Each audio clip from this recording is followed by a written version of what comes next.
Welcome to ESPN College Football, presented by Tums. Bad blood and the good word. It's what bonds and separates TCU and Baylor, the most frequently played matchup in Texas. Now, they've tried calling this game other names, but if you know, you know. This is the Revivalry.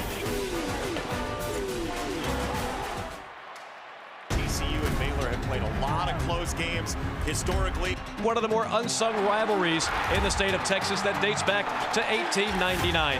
Greatest athlete playing quarterback in the country. Baylor is going to have one of their biggest wins in years. Ball's in the air and it's intercepted. TCU is undefeated still. That is a walk-off for the ages. This is the Big 12 on ESPN, and we've got a matchup that is as Big 12 as you can possibly get. Welcome to Fort Worth. I'm Lowell Galindo here with Aaron Murray, Georgia legend, SEC's all-time leading passer. Lauren Sisler will join us from the field. Now, typically in a game like this, Josh Hoover from TCU, he's the marquee name at quarterback, second nationally in passing yards and touchdowns. He's actually second fiddle in this game because his counterpart from Baylor, Sawyer Robertson, the only guy ahead of him in those categories. Yeah, as a former quarterback, these are the games I love to watch. Two elite quarterbacks dealing it. They find ways to incorporate all their targets on the outside, and it starts. First off, we're going to Sawyer Robertson, tremendous on the road, elite with the football in his hands. They ask him to do a lot, and he does it at a very high level. Flip over to Hoover, one of the fastest hands in all of college football, able to get it out quickly to his playmakers on the outside. And don't forget, too, he can push the ball vertically down the field also. So I love both these quarterbacks. Let's see who's the best in the Big 12 this afternoon. Awesome crowd today here in Fort Worth. TCU won the toss. They will defer, so Baylor will open up with a football.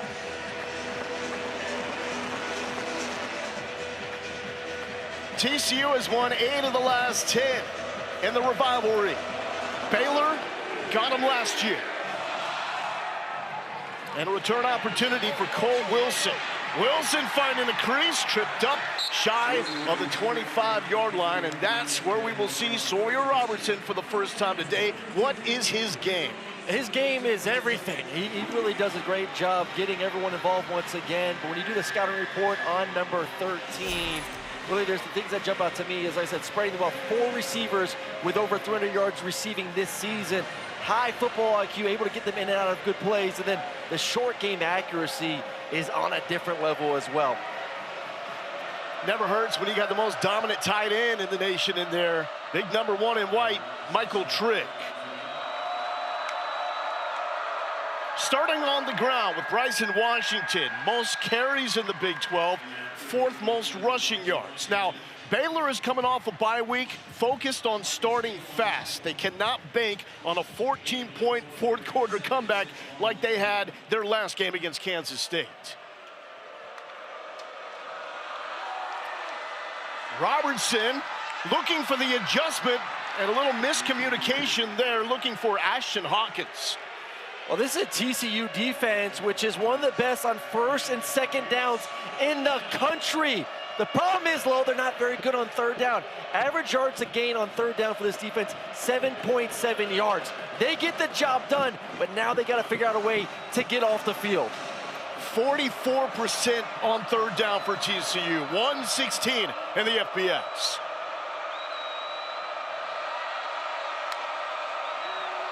Robertson looking right side, coming back over the middle of the field, incomplete to Josh Cameron.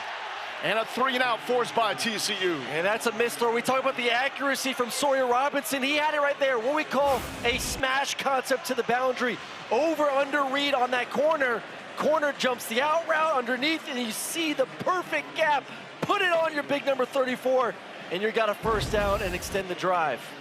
Here's Palmer Williams, leads the Big 12 in net yards per punt. Big booming right leg of Williams.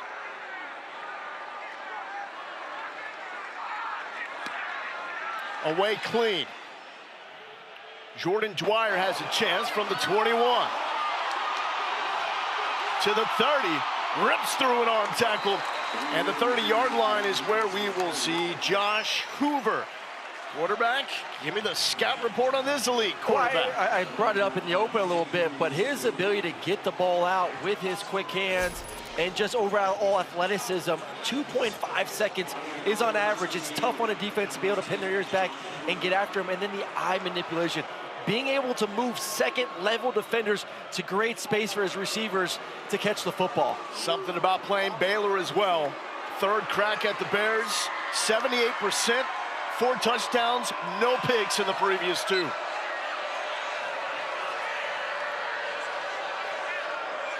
Kevorian Barnes motions out, pump fake to him, crossing incomplete. His Major Everhart looking for some yak and taking it to the 39-yard line. Well, he's going against a Baylor defense. He's going to play a lot of too high safeties. So TCU struggled to run the football this year. Let's see if they commit to it, especially in these second and short situations. They have been under 100 yards rushing in each of the last 3 games. Longest stretch for TCU in 20 years. And that one is too high for DJ Rogers, who's usually so reliable. 19 catches on 23 targets this year. Impact players brought to you by Mattress Firm. Yeah, there's a lot of impact players in this ball game. First off, for Baylor, one of the best tight ends in the country, Michael Trigg. Got to look out for number 1. Thorne on the outside is going to get some one-on-one matchups. Got to be on the lookout. Eric McAllister down the field, elite speed. And then Jamal's got to be able to get in the box and make some plays for that safety position for TCU too. Eric McAllister lined up as a deep tailback, and it's going to go to Barnes. And Barnes muscling his way. Didn't need a lot, and he got just enough. First down, Horned Frogs. Don't let the numbers deceive you on Kevorian Barnes. He's missed a couple of games with injuries. When healthy, he can be an upper echelon Big 12 running back. Oh, 100% he can, and they need to be able to stay committed to him in this game, especially with what we call lighter boxes, 5- and 6-man boxes. You're going to have numbers to block. Hoover rips it. McAllister dropped it. And that was the epitome of what happened in their loss against Kansas State. Sonny Dykes said it was a disaster. Too many drops, 3 turnovers, 2 returned for touchdowns. You got to be able to make plays. It rained a little bit in the pregame. Field's a little wet, but still, that's in a spot. You see him fading away from the football a little bit low. If you attack it with your hands, it would make it an easier catch. Rained at 10-17, but we're talking like a 2-minute shower. Barnes with the carry, little hop, and a 2-yard pickup on second down. Cooper Lands makes the stop. He had the big swat on the would-be game-winning field goal 2 weeks ago against Kansas State to preserve that victory. 3rd and 8 for Josh Hoover. Going underneath, DJ Rogers makes the catch here, and he's going to be brought down about 4 yards shy of the first down line. Kendrick Simpkins makes a stop. And I love the pursuit from Baylor. We're going to take a look at this right now. They've struggled with tackling at points this season. Nice job understanding where the sticks are and then rally to make the tackle. Everyone come up. It's not just one defender, 3, 4, 5 guys. Staff's got to be happy with that first 3rd down stop for this defense. So it was no hesitation. Punt team immediately comes out. This is Ethan Croft, first-year transfer from Texas Wesleyan. Cameron calling for the field catch and has it at the 23-yard line. So opening possession for 2 elite offenses. 0s on the board.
drive coming up for Sawyer Robertson, trying to be better than that initial 3-and-out, in which he missed Josh Cameron wide open on third down. Let's join Lauren Sisler for a LinkedIn sideline report. Yeah, and Sawyer Robertson playing at a very high level heading into the second half of this football season. But every game there seems to be one or two drives where he gets really sloppy. And the coaching staff wants to hone in on that. He second guesses himself, trusts the reads instead of the play calls. That's what they really want him to focus in on. So in practice this week, it's been running 8-play drives, resetting, 8-play drives, resetting to build that consistency. And Coach Spavital said if we can clean up one or two of those drives per game where it looks like we lose focus, we'll be in a great spot to win this football game. Found Ashton Hawkins sitting down for the completion there. Robertson's first of the game. Hawkins had a couple of critical drops 2 weeks ago in the comeback win against Kansas State. Here's Washington. He's ready to eat.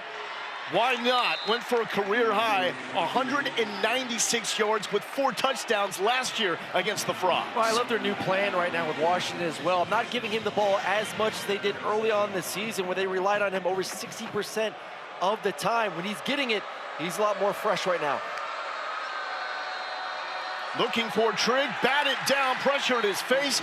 Devin Deal breaks it up. I want to go back to what Lauren was talking about and just the quarterback position, and especially in this offense. There's a lot put on your plate. You have to execute at a high level over and over again.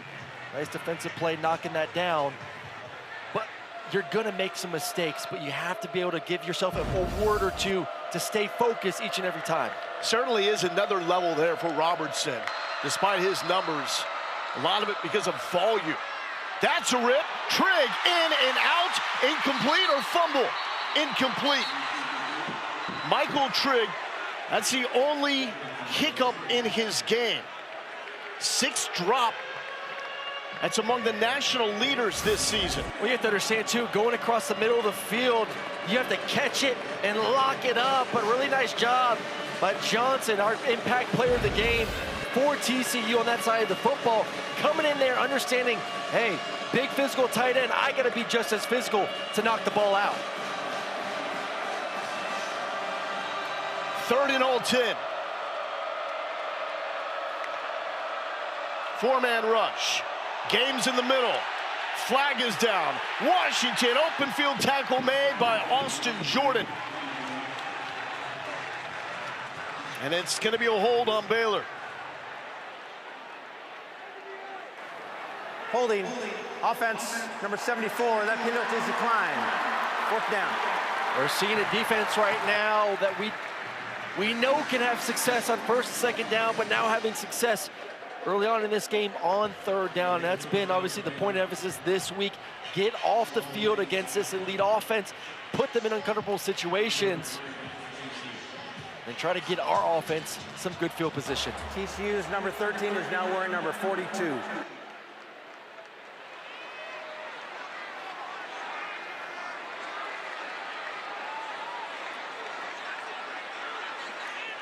Got the initial 1st down pickup, and now Williams punts for the 2nd time. Dwyer retreating, catches it going back inside the 5. Now trying to make up for lost ground. Jacob Redding, not just a star safety, also still playing special teams, is able to make the stop. An absolute boom of a punt down the field, and a mistake on the receiver right there. You have to let it go in the end zone when you're inside the 10-yard line. You're retreating like that, just let it go. Baylor takes advantage with a nice clean tackle. Redding doing it all. Baylor was down 31-17 to Kansas State. A potential season-changing play was Redding's 66-yard pick 6 against Avery Johnson. Tough situation here for Josh Hoover. Can't go backwards. That's where McAllister is at his best, picking it out of the air to the 30-yard line. And the Big 12's leading receiver with his first explosive. All this is an RPO, run-pass option. Safety comes down. And those are the quick hands we talk about with Josh Hoover, able to put it in the belly of the running back, pull it out, and throw a nice dime to McAllister for an explosive play. 2nd nationally at 26 yards per catch. That was 26. Barnes cut it back inside, and the leader of this Baylor defense, Keaton Thomas, is there to make the tackle, second in the Big 12 with 49 tackles coming into the game. And they got to stay disciplined here too defensively. Those second-level defenders of, there's the balance of being aggressive, but then you have to worry about, like the play we just saw, Hoover's ability to throw it over the top. But first things first, stop the run game.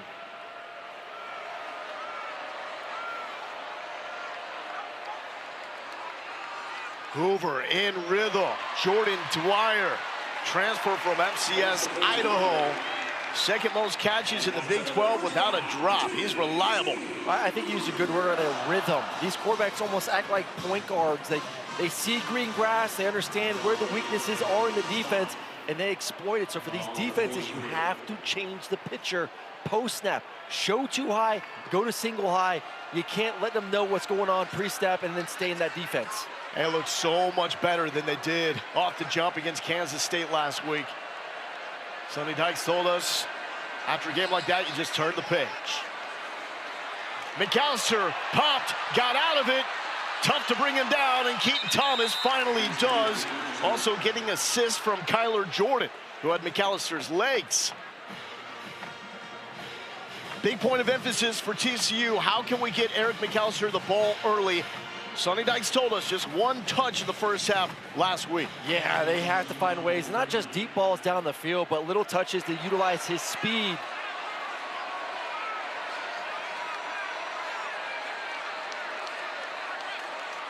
Barnes gets the carry, still looking to break one. Baylor refusing to let that happen, but a fine surge takes it back to the original LOS. And it's been a problem all year. 29% of the carries are stopped at the line of scrimmage or behind for this offense. So you say you want to commit to it, but it's hard to do. And Dave Aranda and his staff understand what the task is heading into this third down, put them in these long situations, and then play the sticks.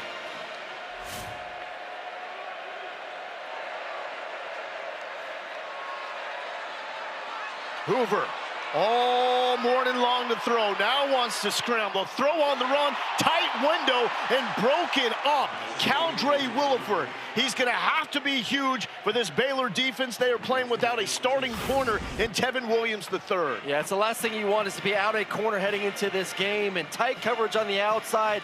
Well-placed football, but better job defensively from Williford to be able to put that hand in there and knock it out and get off the field. And what were we saying off the top? Two elite defenses going head-to-head? Yeah, exactly. Two defenses making plays early on. We've seen some contested throws go the defense's way, knocking some balls out. So the fourth punt, two for each team. Cameron backing up, fair catch, and takes it at the 6-yard line. So pumping up the quarterback so far has been the two D's stealing the show here in Fort Worth.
ESPN College Football is presented by Tums Fast Heartburn Relief, so you can love food back. And in part by 911, Thursday at 8 Eastern on ABC and stream on Hulu. Well, when you're in the Metroplex, make sure to do yourself a favor. Actually visit Fort Worth. This is a legit town. A lot going on. A lot of classic Texas heritage. Dave Aranda, originally from California. This is the point in last season, this week, when they started to turn it around from here on, won their last 6 in the regular season to give them such high hopes coming into this year. Yeah, and if you're able to win this game against this quality opponent on the road, too, obviously gives you a lot of momentum for the second half of the season. Hoover was backed up on the last drive. Now Robertson backed up. And we'll go to the ground, and Zach Chapman, Andy Avalos, defensive coordinator, pointed him out. This guy that's really starting to come on. Yeah, they said playing his best football these past 2 weeks, and big guy, 6'5", 260. Gonna have to continue to play like that in this football game this afternoon. Bryson Washington, 4th leading rusher in the Big 12, bottled up there. Pressure, Robertson's cool with it in his face. Did he make the catch? He did! Ashton Hawkins, a magician on the sideline. Well, it starts up front, Lowell. You saw the quarterback, Robinson, just casually going through his reads, and then, oh, okay, let me throw the ball late down the field, and Hawkins going up, high pointing, only 5'10", 168, but showing some vert. 41 yards on a pass that was absolutely ripped. Now the quick screen. Kobe Prentice will try to shake free and takes it to the 45-yard line. Let's go back to the catch right there. You need a couple more views of number 6, one-on-one on the outside. The concentration, strong hands, and 100% reels it in the entire way. It's a nice play to get out of your own end zone. 30 passes of 20-plus yards. This is not just a dink and dunk offense, ladies and gentlemen. They can push the ball vertically down the field.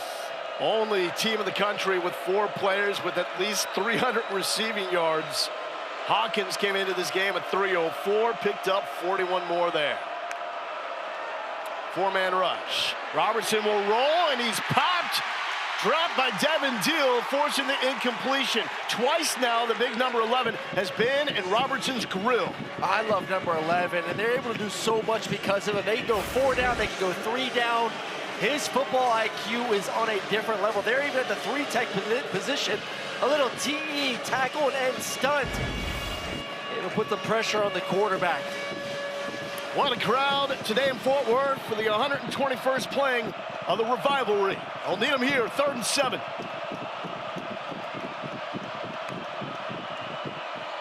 Washington, nowhere to go. Hit immediately at the line.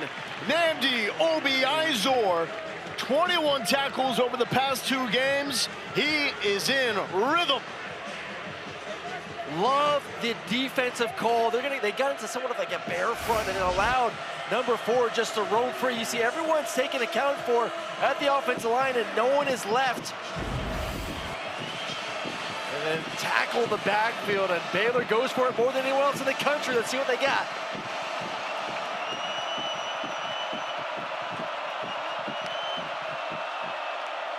Robertson, the Cameron, and the first down pickup. The 8th 4th down conversion TCU has allowed this season. Only 2 teams are worse on 4th down. Nice route comes in. Think like he's gonna cross. Put your foot in the ground, break out, and that ball has to be perfect to catch it and then get upfield for the first down. Robertson rolling, looking back middle, checking down to Washington through his hands. Austin Jordan was breathing down his neck. Back to that 4th down play. This is a defense, struggles up 3rd and long, struggles up 4th down, and Baylor, they love to go for it, and the reason why, they got a quarterback that knows where his one-on-ones are. Let's see if this offense can take advantage. Big play, 4th down conversion. They got this thing moving. This is where you see a drop-off, though, in the run game. The freshman Caden Knighton now checks in for Washington. Patient run. And there's a lot of purple jerseys rallying to the football. Jamel Johnson, one of the top tackling safeties in all of college football, is there. Well, and they don't miss tackles, and they get guys to the ground. 1.98 yards after contact is what this defense has given up. Here comes the rain on 3rd and 9. Not what I want as a quarterback. Start raining on this critical 3rd and known passing situation.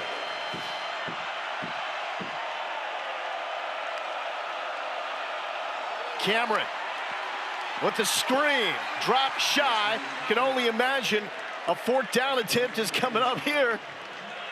If you already got one, do it again. That's so perplexing about Baylor. They're not good on 3rd down. They rely on this 4th down. Well, I think they know they're going to be aggressive, so they can call 3rd down plays that give them a better opportunity on 4th in a more manageable situation. How can you go inside to protect yourself from the rain right now? Come on, people.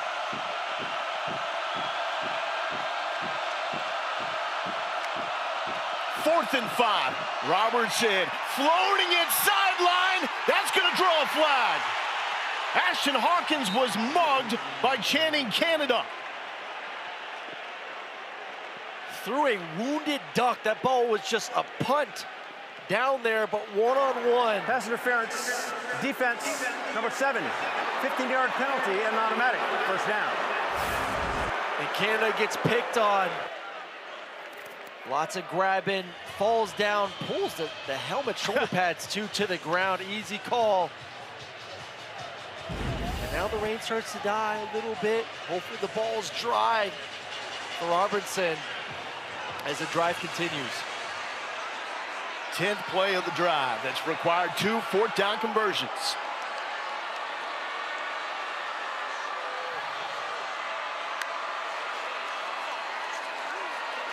Sawyer with the comebacker. Cameron slips a tackle down to the 3-yard line. The team leader, the man that never complains about the amount of targets he gets, just plays winning football. I love 34. He's obviously a great catcher, playmaker, physical, willing to get dirty in the run game too. And see that play, and the offensive line taking care of business up front, giving the quarterback plenty of time to work left all the way back to right to find Cameron for a completion. That's where you like to just be able to run the football now, bringing in their main man, Washington. No Michael Trigg in the game. Typically a top red zone threat. Washington will take it. Washington down to the 2-yard line. Austin Jordan with the stop. Now, Bryson Washington has lost the gloves. We saw him start the game with gloves like he did against Kansas State. 3rd series, fumbled, lost the gloves. Now he's going full Joseph Manjack out there. I love it. Hey, listen, it's a little bit wet right now too. You may see some more of these players take their gloves off in this game. Direct snap. Washington denied. Jamel Johnson with his 2nd huge stop. 38 tackles on the season, just 2 missed opportunities. The coach staff told us yesterday, Jamel Johnson is so good at fitting in the run game, seeing where the weakness is, filling the holes, and making a big stop there on 2nd down. Can TCU do it 2 more times? I keep running the football, give it to number 7. Direct snap again. Does he muscle in? Waiting for the call. Yes!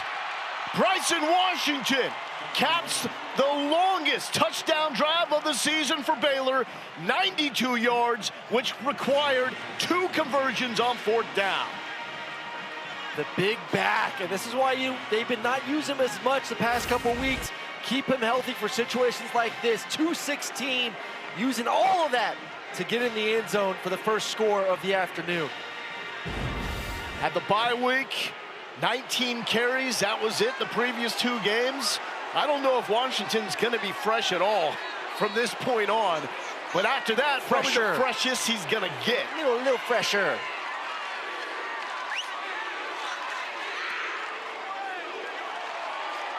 And Baylor makes it 7-0, scoring the first points of this rivalry.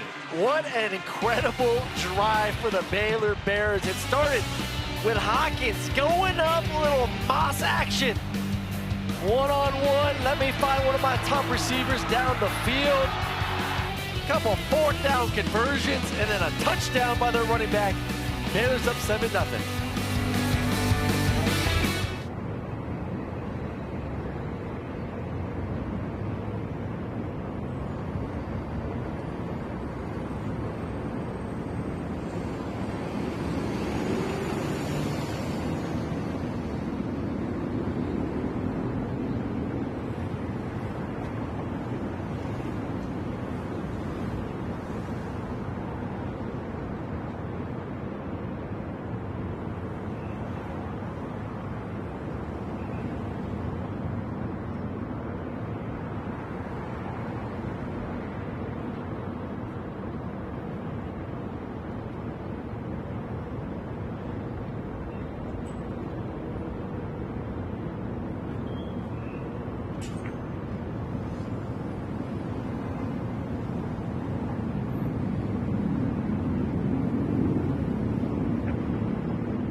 A little purple rain inside Amy G. Carter Stadium, home of the TCU Horned Frogs. And this is why I love college football.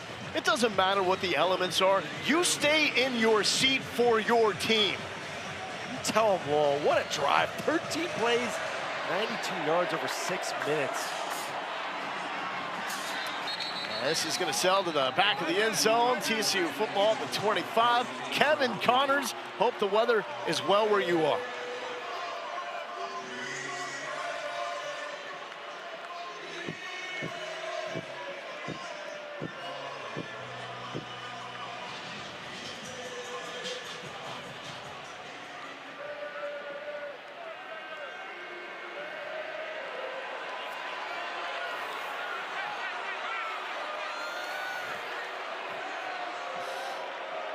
Two elite quarterbacks there with Darian Mensah and Haynes King. Two elite here with Josh Hoover for TCU, who gives it up to Kevorian Barnes.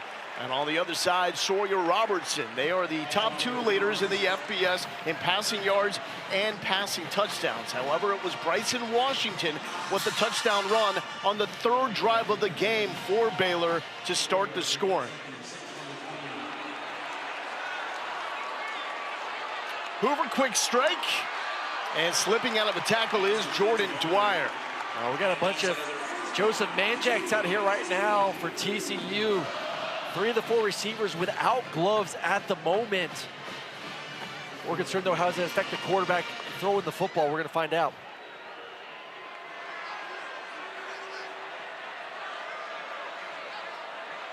And Manjack is the second receiver to the right of the formation. This is the end of the first quarter.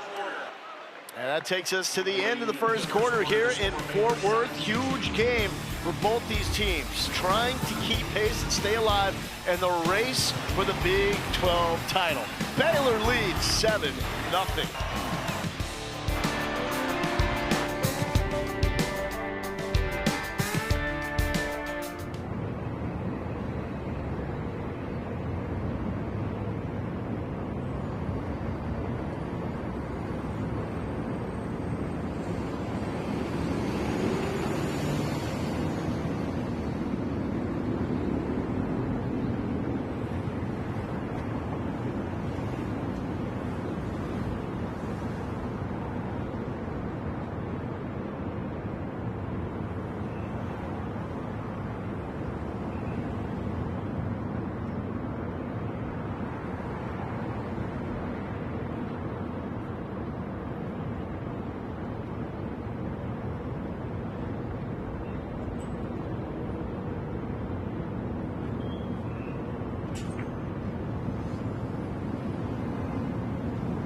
Today's More Than a Home team is brought to you by Cracker Barrel. 84 players on TCU's roster have played high school football in the great state of Texas, most among Lone Star State's Power 4 programs, 13 of today's 22 starters.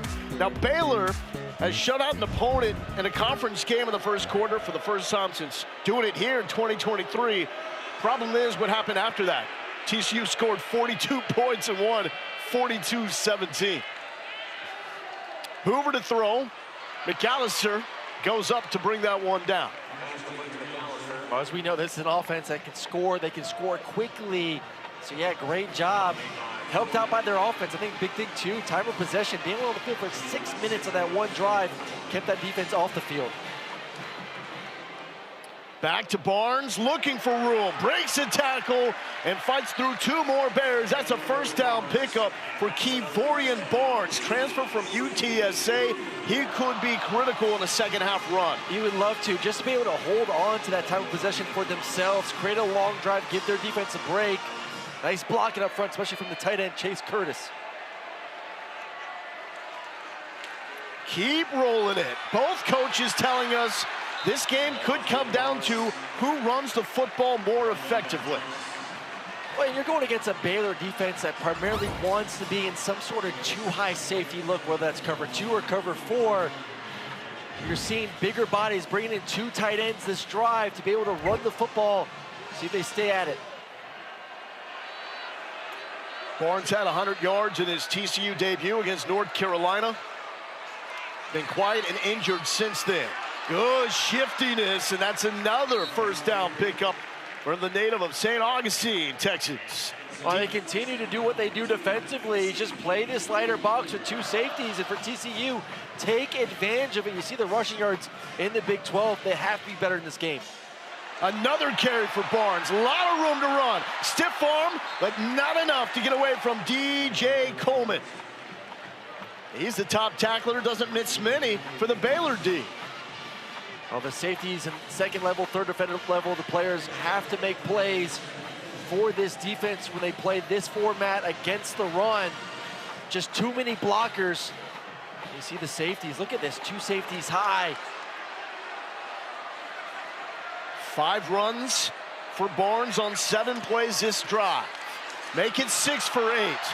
Keep feeding the beast. Jacob Redding is there to hold him up right at the first down marker. And it is a first down pickup for Kevorian Barnes. And let's continue this conversation. I mean, for Baylor, the goal is, hey, we're going to play this defense. We are who we are. And we think the offense is going to make a mistake at some point. And we just got to wait back and take advantage of that opportunity when it comes. Hoover pump fake.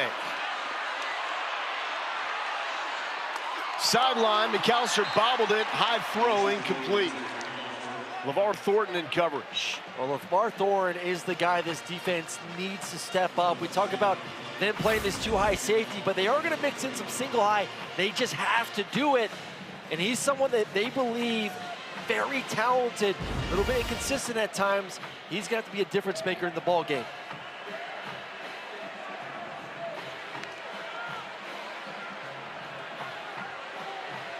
No Tevin Williams, starting corner for Baylor. LeVar Thornton is going to have to pick up some of that slack. Trent Battle, the running back, a little more shifty and explosive than Barnes, and got lit up by Devin Bobby. Second most tackles on the team with 34. Bobby's always active. Oh my God, he came flying down right there. And this defense understands, hey, we're presenting an opportunity to run the football, so us as safeties have to be willing to fill, add bodies in quickly. And number 3 came flying down there to make the tackle. TCU with an elite third down offense, 11th best to the FBS. And McAllister in the slot, bottom of the screen. Try to match him up with a safety. Going that way. Damn. They got the matchup, and he beats Bobby for the first down. And a flag. Ooh. We're going to get Tyler Turner. Possible targeting on 17 or late hit. That's the matchup they wanted. They put McAllister one-on-one with Bobby, receiver on safety. And they went right at it to get the first down. How quickly are you recognizing that as a quarterback? I mean, you put him there for a reason. I get to line of scrimmage, I see that matchup, I know I'm going Rolling there. on the field was a catch. After the play, personal foul, late hit, defense number 3, half into the goal, first down. So it's on Devin Bobby for the late hit, no targeting. One-on-one. I don't know how that's on Bobby. I think that has to be on 17, right? In the red zone now, where Eric McAllister usually gets a lot of touches. Leads the team with 7 red zone targets, but only 2 are catches. Number 17 was on the late hit. And they corrected that. Turner with the late hit. 2 high safeties. So look at this run box. You got to run the ball in this situation. Hoover pulls it to the tight end, DJ Rogers. His 2nd touchdown of the season.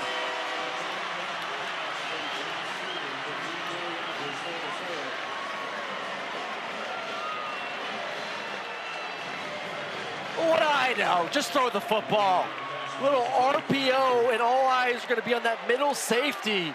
If he comes up, you have an opportunity to throw it. He settles, and then Hoover does what he does best. Quick hands, up and over for the touchdown.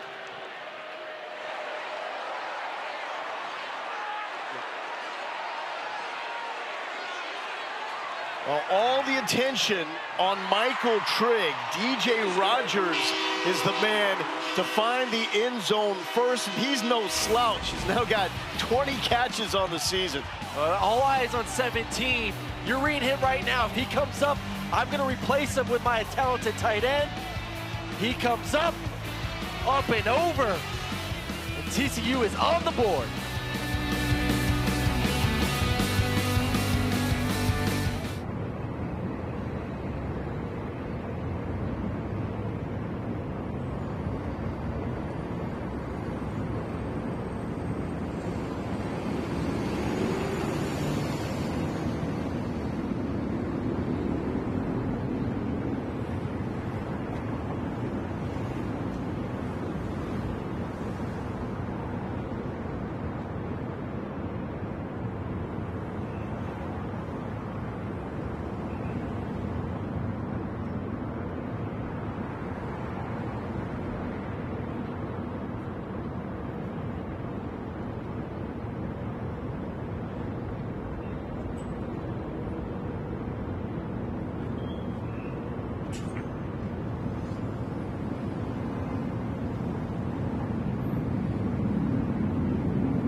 Got a couple of matchups in the SEC that will help figure out who is going to the CFP. 3:30 on ABC and the all-new ESPN app. It's Ole Miss and Georgia. Top 10 matchup there.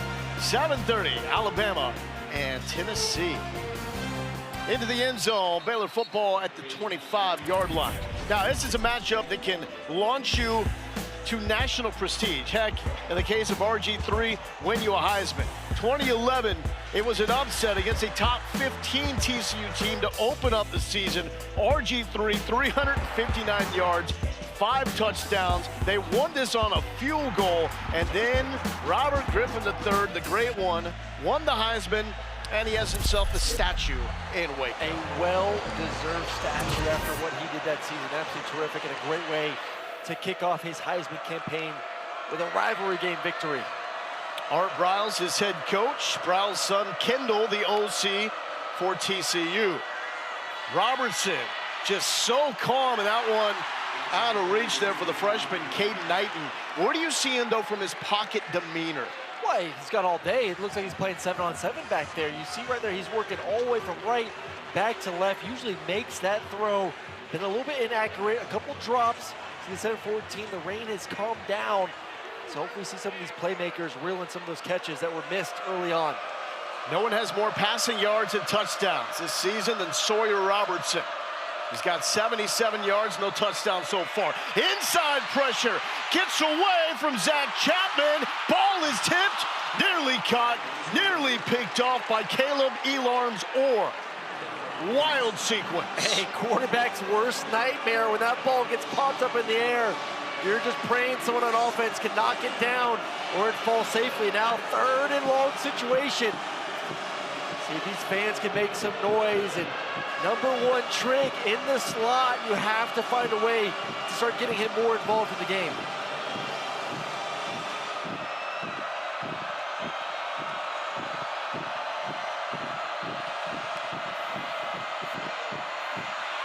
Climbing in the pocket. Cameron with the catch.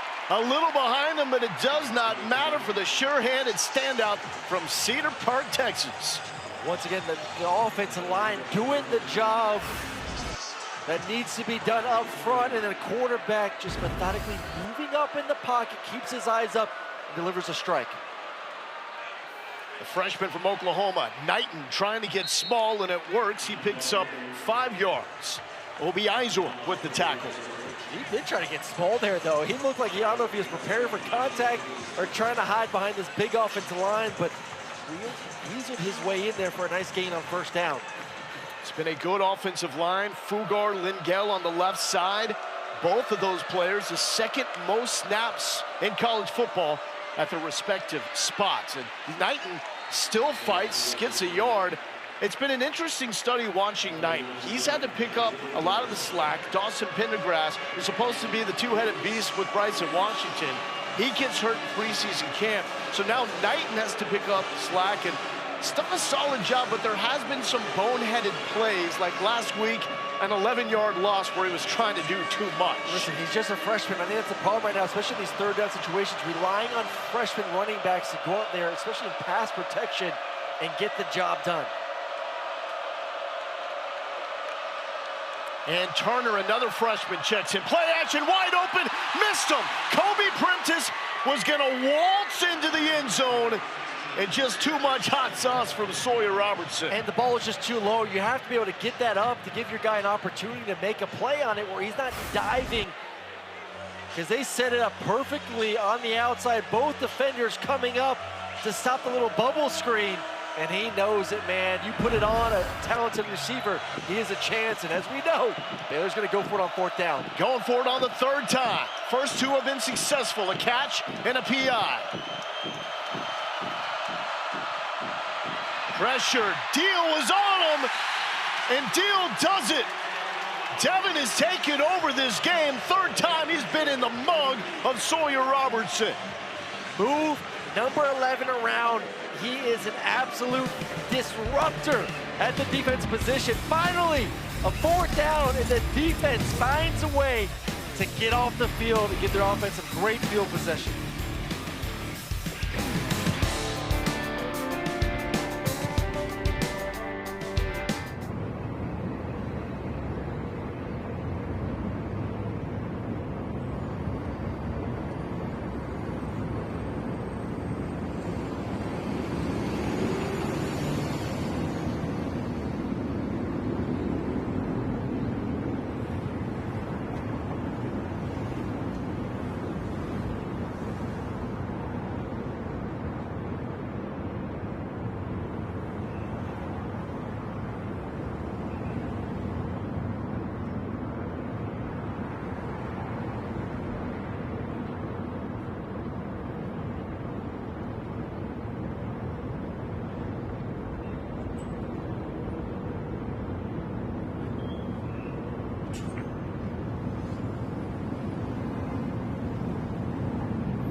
call it the Revivalry.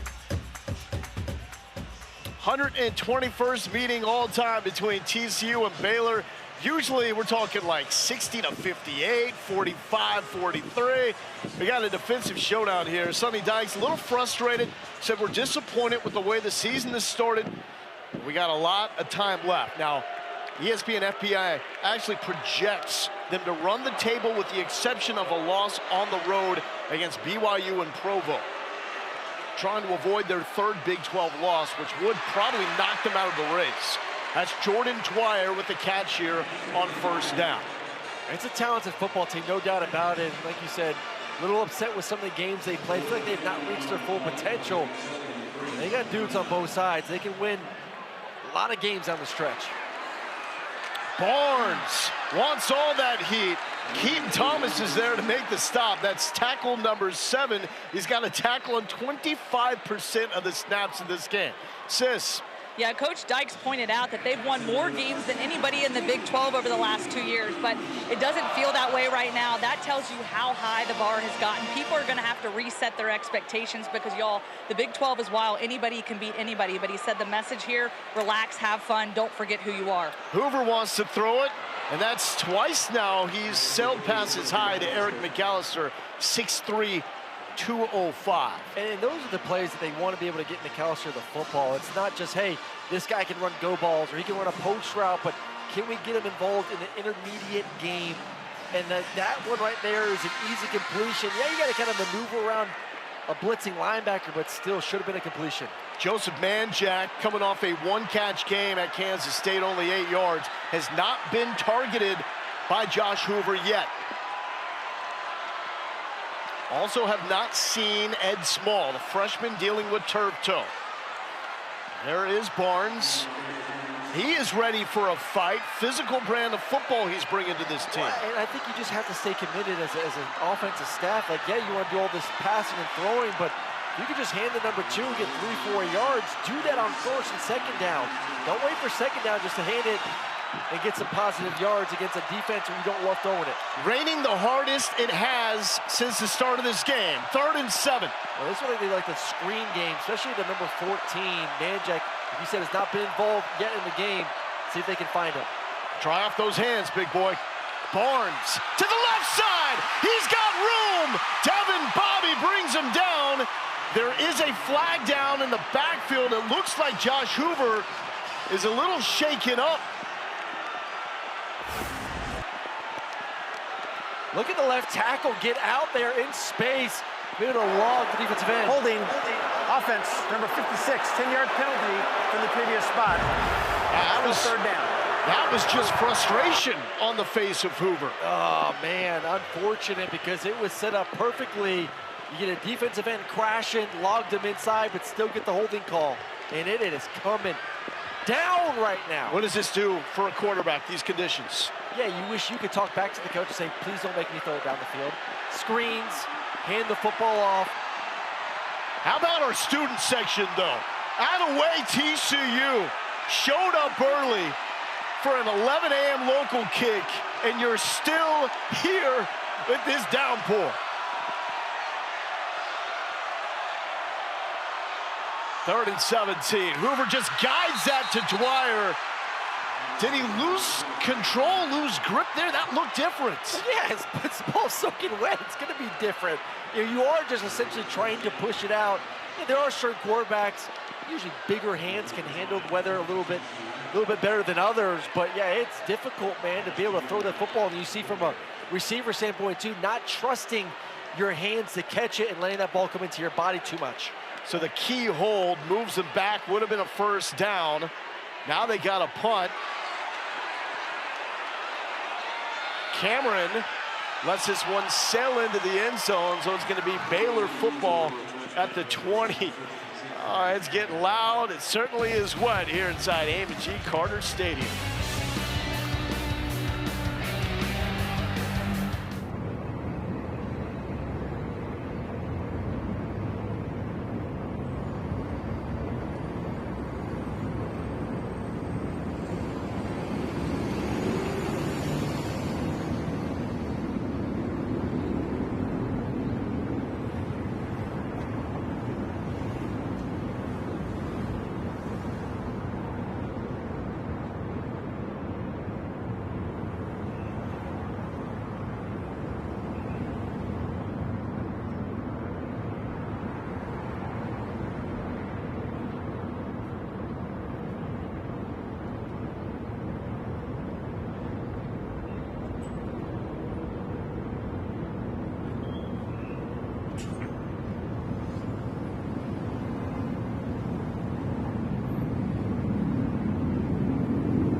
KC, it was a slow start here, but on Baylor's third drive, they went 92 yards to get on the board. Bryson Washington, fourth leading rusher. Ball is out. TCU is signaling that it is their football. Messing with the wet rock, and for the second straight game, Bryson Washington coughs it up. He does not do that. Well, you know who it was defensively that caused all the chaos? Number 11, Devin Deal, coming off the edge. He has been all over the field. Watch 11 coming down, committing to it. He's the first one. And then from there, able to get the football, number 97 as well. Paul Oyewale forcing the fumble. Bryson Washington started this game wearing gloves. He dropped a pass early, ditched the gloves. Did that come back and haunt him there? Had a fumble in the last game, a comeback win against Kansas State. TCU will try to cash in. DJ Rogers capped their lone touchdown drive. Barnes sifting through the Baylor defense, still rumbling to the 5.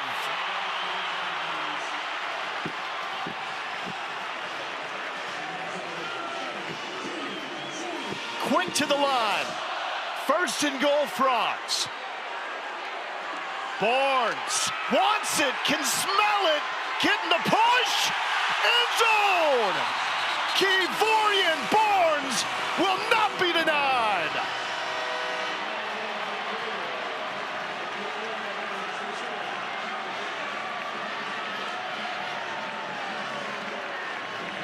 Low for a football team that has struggled to run the football the past 3 weeks. You know that has to feel good. Sudden change, get the ball and just hand it to your big back and let him rumble and stumble. And this offensive line push him into the end zone to take the lead. That's why you cannot be deceived when you look at TCU's rushing numbers on the year. 3 straight under 100 on the ground for the first time in 20 years. Well, that was 2 games without Kevorian Barnes because of an injury, and just got going last week against Kansas State. If he's healthy and doing that, this is a more dynamic, potent offense. Let's go back to the 2 big runs from the 5'9", 220-pound running back, offensive line doing their thing, but this is a man that's healthy, feeling good, playing with some juice right now, and knows that, hey, it's a little bit wet outside. My number's gonna be called more in this ball game. And then lowering the boom, and I love number 51, the center, Colin Deary, pushing him in. Just want to paint the sequence that we saw. It absolutely was dumping rain. A lot of the casual fans went to the drier ground. The student section stayed there, were rowdy. They're not supposed to make noise on a 3rd and long when their offense is on the field, but they still did because they were so pumped up to be in that moment. Tacos. Yeah, because there is a Taco Bell Live Mass student section. Only one student section can claim the title of Live Mass Student Section of the Year. Who will take home the trophy this year? Your front runner on this day, those guys and gals. They're playing Rihanna, Umbrella. It was epic, people. Well done, TCU student body. Cole Wilson tries to get some juice going for Baylor. And Wilson hits a brick wall, bounces off of it, and takes it to the 27-yard line. Lauren. You know who is celebrating that last sequence more than anyone? It is TCU defensive coordinator Andy Avalos. He said to me before this football game, remember, he said he wanted it to rain, he wanted it to get messy out here. Well, like they do in baseball, he drew the sea turtle out on the field. It's kind of like good juju, and of course it's where it catches the rain. He figured if he draws the sea turtle, then maybe it'll rain, and it obviously worked in their favor. He is fired up. This team is fired up, man. There's been a huge energy shift here on the sidelines and in the stadium. Dave Aranda also told us when they got sizzling last year and in the past, it's been because they're winning the turnover margin. Now -1 in this game. But back to Bryson Washington. His first carry after he coughed it up, picks up about 3.5. I say, like, listen, a rainy afternoon does favor TCU. They are the better of the two defenses. And if they know that, hey, they got to commit to the run a little bit more, they can be more aggressive second and third level and come down.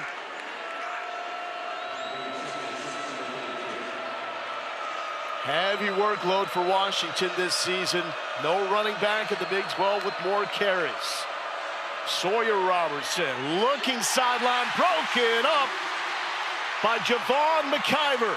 Second target to Michael Trigg. He is yet to haul one in. And the pass is just late. Trigg is 2 or 3 steps into his route already before the ball is coming out. Allows a DB to make a break on it, to get a hand in there. One is too talented not to find a way, especially on this third down. You put him in the slot, your number 3 receiver. See if you can give him the football. 3rd and 6 by the band and by the students. Watch out, number 11. Where is he at defensively? He's roaming around that linebacking spot. He has been creating a lot of havoc in the pass game. Here comes Devin Deal with the inside rush. Is it picked? No, but broken up. 3rd target to Trigg, still shut out. And here's a flag. They could get Jamel Johnson for for taunting here, because immediately started barking at Michael Trigg after that PBU.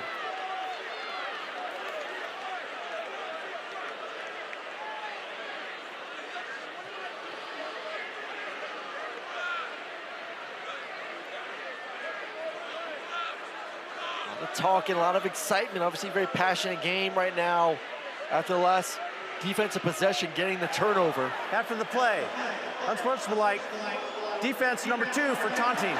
15-yard penalty and automatic first down. Saw a sequence like this last night with North Carolina and Cal, and it almost cost Cal the football game. Yeah, you can't be doing that. You're playing great defense right now. Created a turnover, which turned into points. About to get off the field. And then a little bit too emotional for number 2, who's had himself a pretty darn good game. And you see the jawing back and forth. Meanwhile, Sawyer Robertson struggling. 1 completion in the last 7 attempts. Washington, patient run into plus territory. It just doesn't look as confident right now throwing the football. You said mentioned that 1 for 7. The ball is late. I don't know if it's in his mind. Wet football, I'm trying to get a better grip, but just not throwing with a lot of confidence is number 13.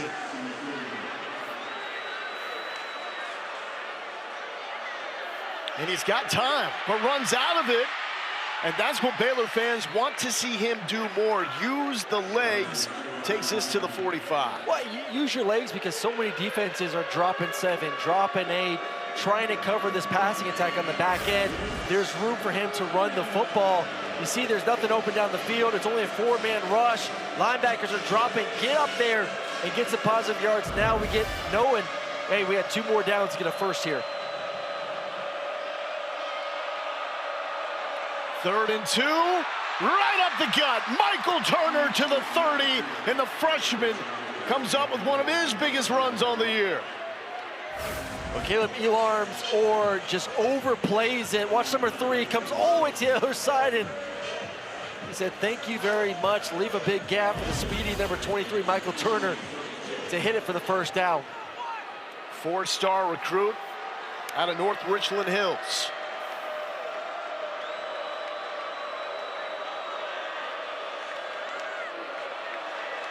Trigg in the slot to the right, still does not have a catch. Looking that way, coming back left. Sitting down is Cole Wilson, and Cole Wilson now has a catch in 38 straight games. 3rd longest active streak in the FBS. All of a sudden, a silly penalty a few minutes ago could have been off the field. Now Baylor's right now on the 20-yard line, opportunity to put some points on the board.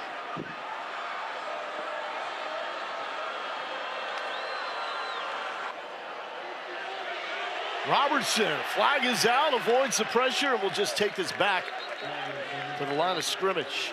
Yeah, Sidney Fugard, number 69, on the outside. Looks like he gets his hands a little bit too high and yanks down the defensive end. Holding. Offense, number 69, 10-yard penalty. Still first down.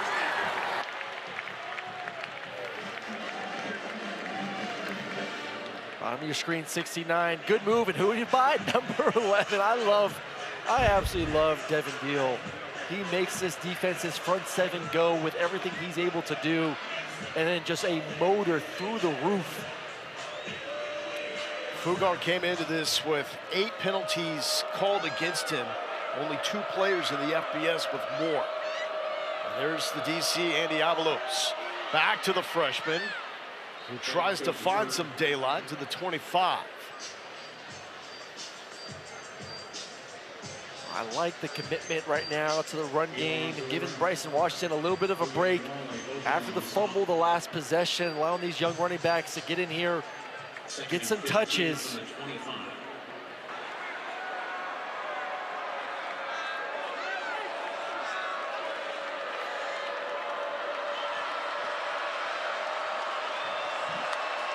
Second and 15 for Robertson. Trigg with his first catch at the 11. No, they're saying incomplete. Denied for the 4th time. The question that TCU asked themselves, are linebackers going to be fast enough? Are safeties going to be big enough to stop Trigg? The ball's just dying right now, but hey, listen, that's on Trigg. Ball's low, I get it, but he's too talented. You want to be a first-round draft pick in the NFL, I don't care if it's wet outside, you have to find ways to make big-time catches down in the red area.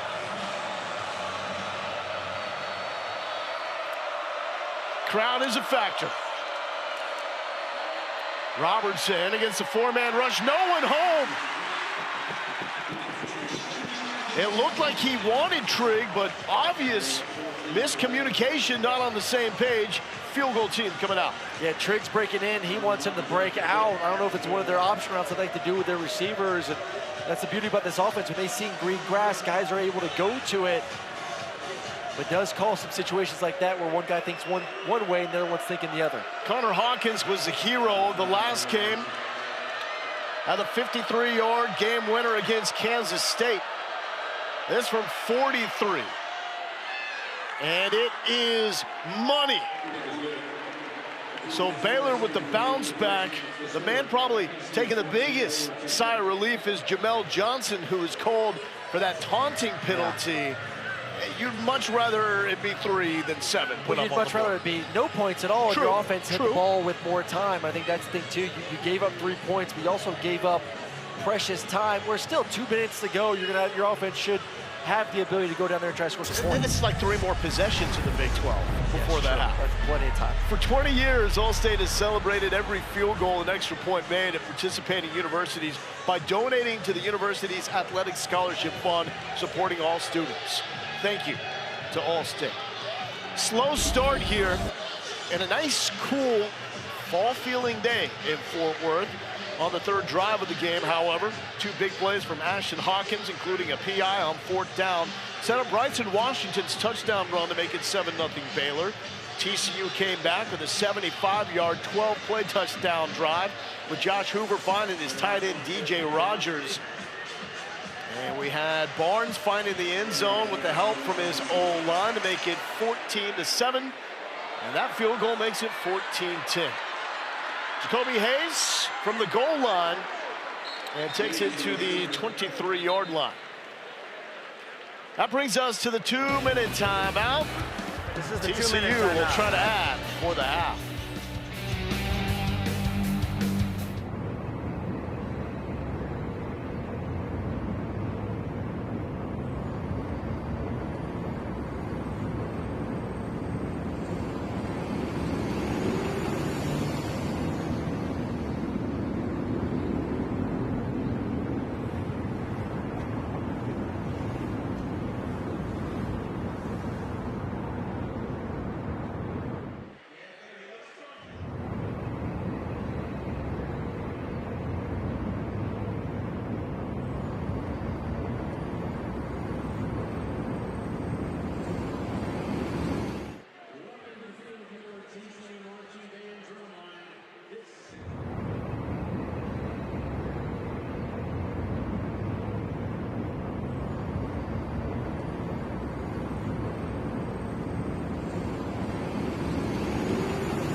Kevin, look forward to that, and this is something that Josh Hoover is very comfortable in. 2-minute drill, trying to add some points here before this game goes to the break. Now, we are flirting with some lightning in the area, so that is also a factor and something that we are tracking. Eric McAllister motions out of the backfield. Hoover is just going to dirt this one. No one home. Second down. And I think some miscommunication. You see him give a little signal to one of his receivers like, hey, you're supposed to run a screen route. What's going on here? Never the quarterback's fault, though, correct? Of course not. I'm here to defend my quarterbacks. It is not. It was a screen run. The offensive line do it. One of the receivers messed up, of course. Kevorian Barnes has been the story. 14 carries, 68 yards, and a touchdown. Quick screen and bobbled and caught by Major Everhart. He has a couple of catches in this game. Had only 2 coming into this. Junior out of Amarillo. Yeah, that ball was hot and a little, what we call ugly, little bit of a duck there. But still, nice job reeling it in 3rd and medium situation. TCU trying to avoid their 3rd loss in Big 12 play. Both these teams need this win. Matthew Fobbs-White was off sides if they want to stay alive in this Big 12 race. So that should have been free play, and it's going to be 5 yards off the penalty. Offside. Defense number 50, 5-yard penalty. Replay 3rd down. Nice job. I love the use at home of the hard count. See if you get a free 5 yards. And listen, they're running the ball so well right now.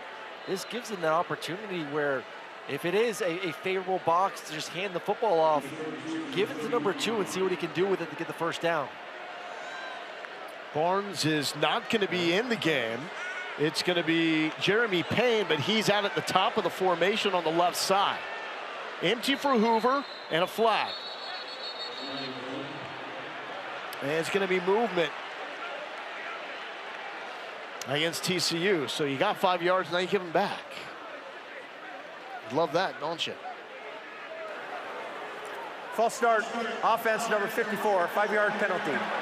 Still 3rd down. Well, they had the same matchup they wanted that they got earlier with McAllister, 1-on-1 in the slot. So you set it up perfectly, and then you get the 5 yards right back, unfortunately. So now we're back to what we were originally at, 3rd and long. They got number 1 bottom of the screen. If he gets 1-on-1, he's your guy. If not, you have 3 receivers to the field. LeVar Thornton manning him up, which has been a frequent matchup on the outside.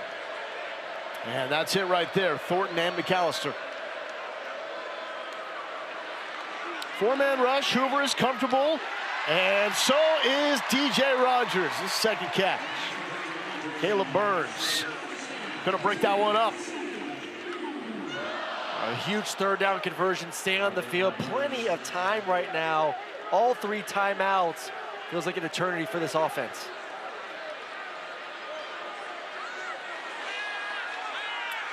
Little play action. Hoover, eyes downfield. The dump at the last moment to Rogers.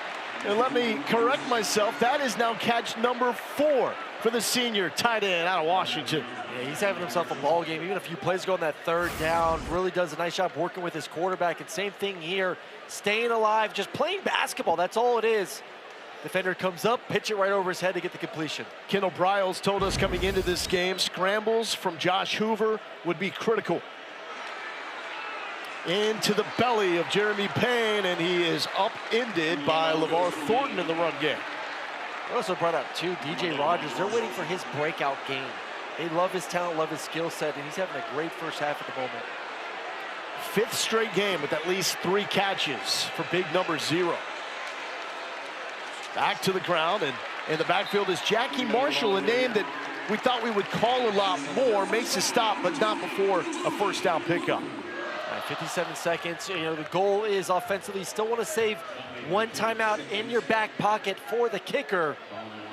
We expect if you get a decent chunk here to call your first timeout. I don't think they want to leave it up to the kicker with some of the issues that they've had this season. Hoover, he's calling for it. Sideline, feed the man. Jordan Dwyer said, I got you, bro. 41 yards. Well, they may not need the kicker. That's just 1-on-1. beats up the corner, gets on top. You throw that even further down the field, it's a touchdown, but still a nice play. Payne trying to cash in. Will not stood up. Take your first timeout. So timeout here with 29 seconds left. Jordan Dwyer, what a story. He was playing at FCS Idaho. Their first of the half, 30 seconds in length. Didn't do much his first year, but last year goes off. 78 catches, 1,192 yards. Named second team Big Sky, which is an awesome FCS conference, by the way. Gets a shot here at TCU.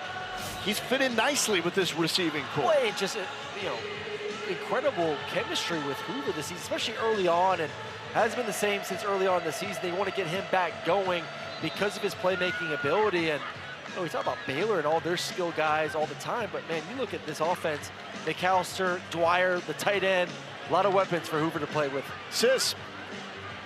You talk about that chemistry with Hoover and Dwyer, and he is a powerful route runner. He gets defenders off their spots, creates those windows that way. He's been quiet the last couple of weeks, but Hoover said he's so confident in him, So and he some knows what he's capable communication of. issues there with Lawrence Sisler.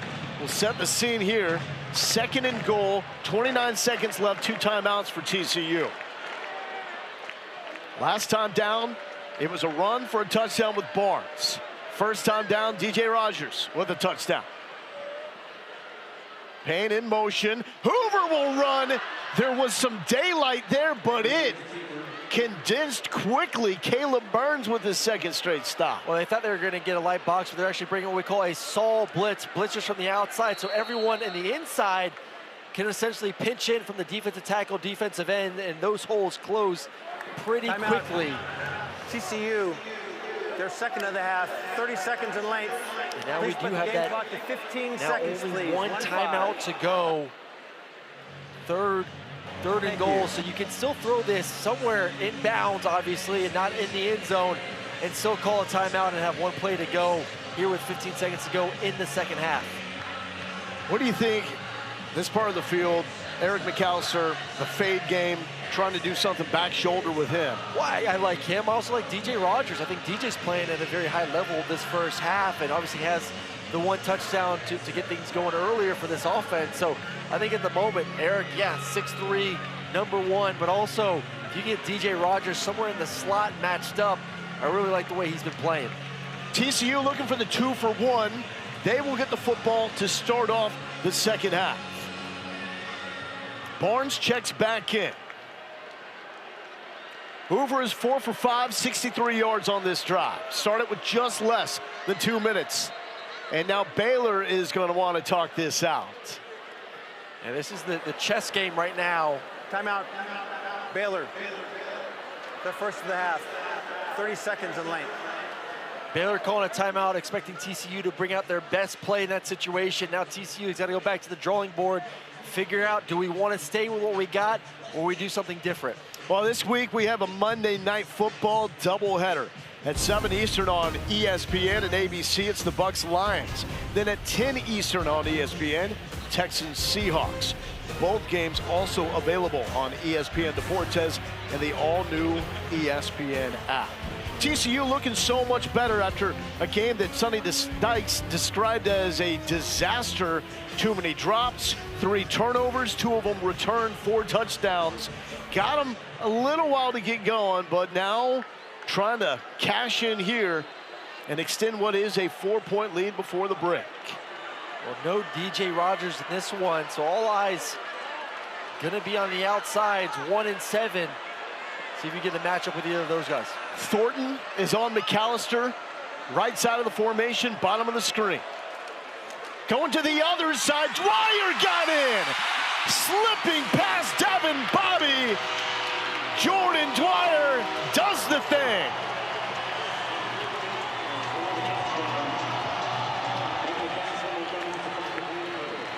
We told you to start the matchup. The quick hands of Josh Hoover. They're bringing what we call a corner cat blitz off the edge. Watch this. Bam, ball's out of his hands.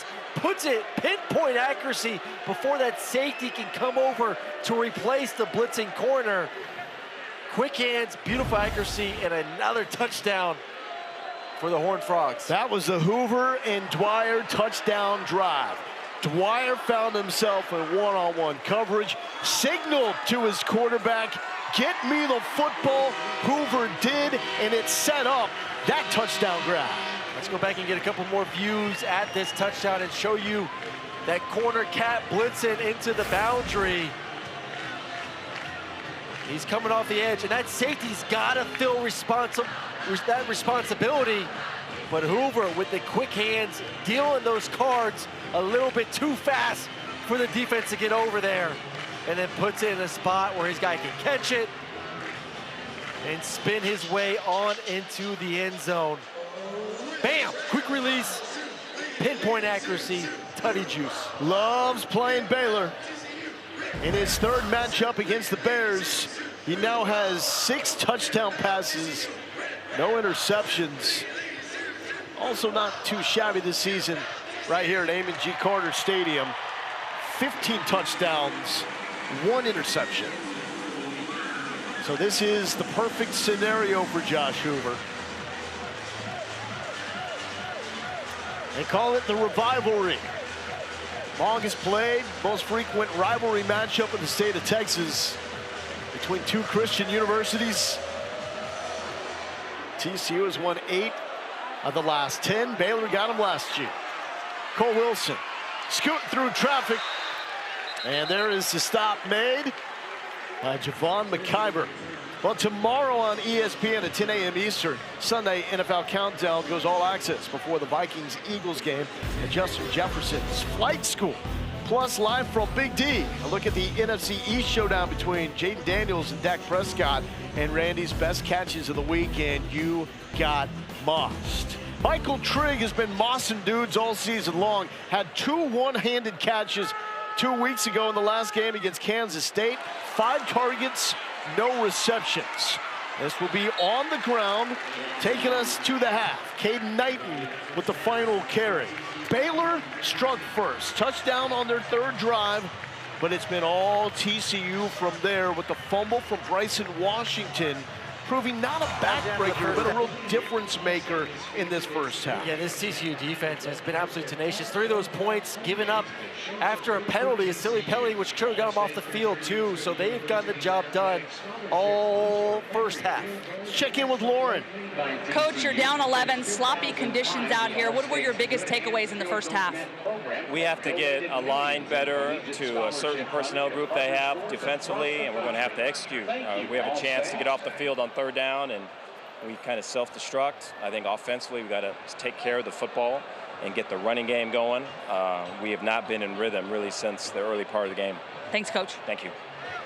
Lauren, thank you. TCU will start with the football in the second half, up 21-10. Here's Kevin Connors and Trevor Maddich in studio.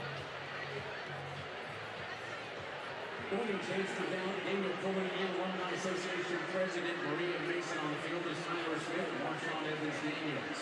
They are today's 2025 Alumni Association's TCU. Tyler graduated in 2000 with a Bachelor of Business Administration and Finance. During his time at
Welcome to ESPN College Football presented by Tums here in Fort Worth, Amon G. Carter Stadium.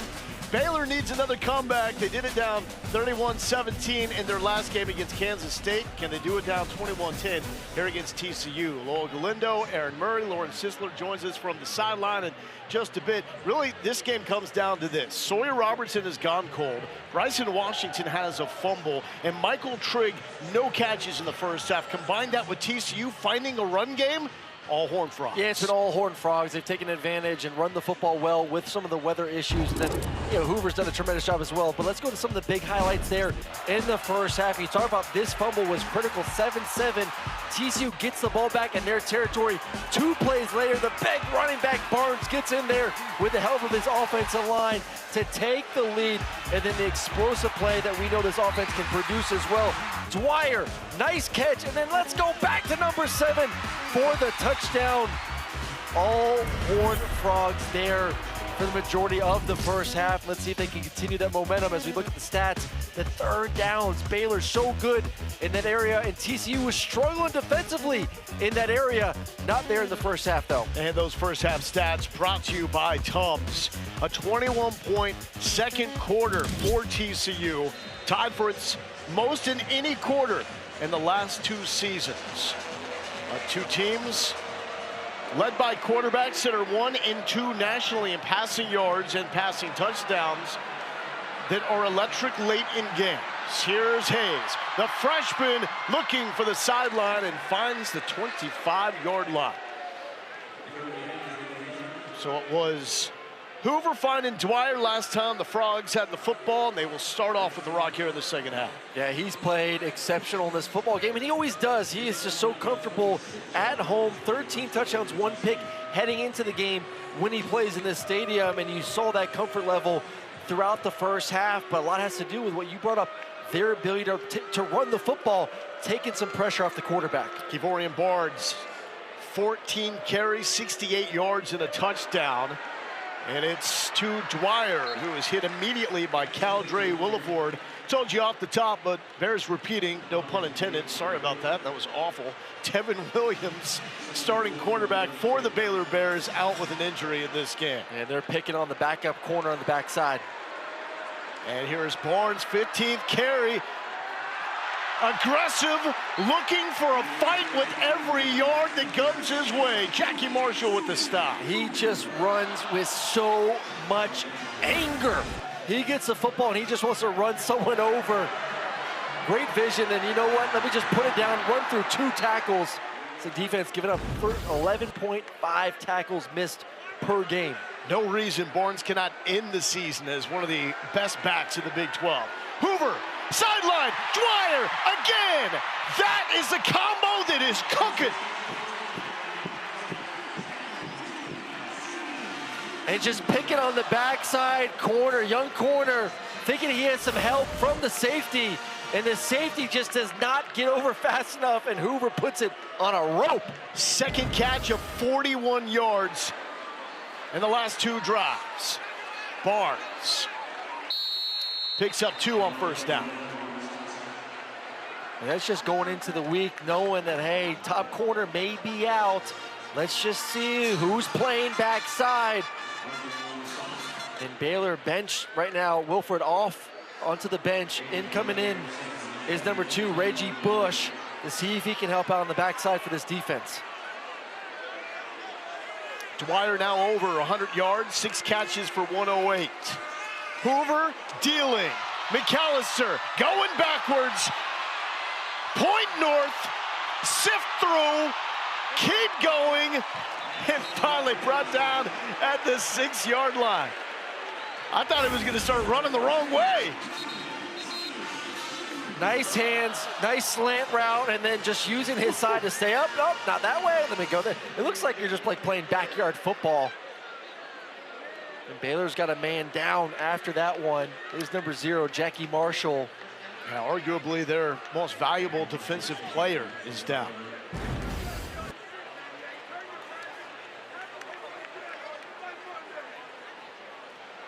So that is Jackie Marshall being checked out.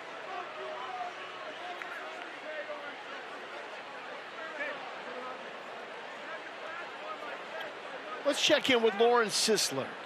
Yeah, I talked to Coach Sonny Dykes coming out of the locker room, and he said he really likes where this football team is at. That momentum that carried them into the half was great. He said it's just the silly mistakes, the penalties he wants to clean up. But he said that the weather, not a big factor for them. They kept the ball dry, the field is dry, so that's been big for them. He said, we got to come out here, play physical football. That's how we're going to get the job done. Set the expectations so high, reaching the national championship game in year number 1. But it got a lot of the big boosters to open up the piggy bank, and we'll have more on that and some of the goodies it's led to that Sis and Aaron got to experience a day ago. I feel like a new man today because of these facilities and what they have to offer. It is a beautiful place here. I love this stadium. Yeah. Done a fantastic job here at Amon G. Carter Stadium. So we've got Chase Curtis, a tight end, in the backfield with Barnes. Curtis will take the snap. Barnes, the lead blocker. Curtis going up and over inside the 5-yard line. Zero regard for his well-being, and you gotta love it. You know what I love too is you have an offense that has belief that they can run the football. Like you're playing essentially playing with one arm behind your back without that game, especially inside the red zone, inside the 5 where windows and everything's so condensed. To be able to just say, let's just line up and run the football is a breath of fresh air for this coaching staff. And let's see if they commit to it right now. And it's going to be a 2 running back set with Barnes in there with Jeremy Payne. The fake toss, ripping back the middle, soft hands, and caught.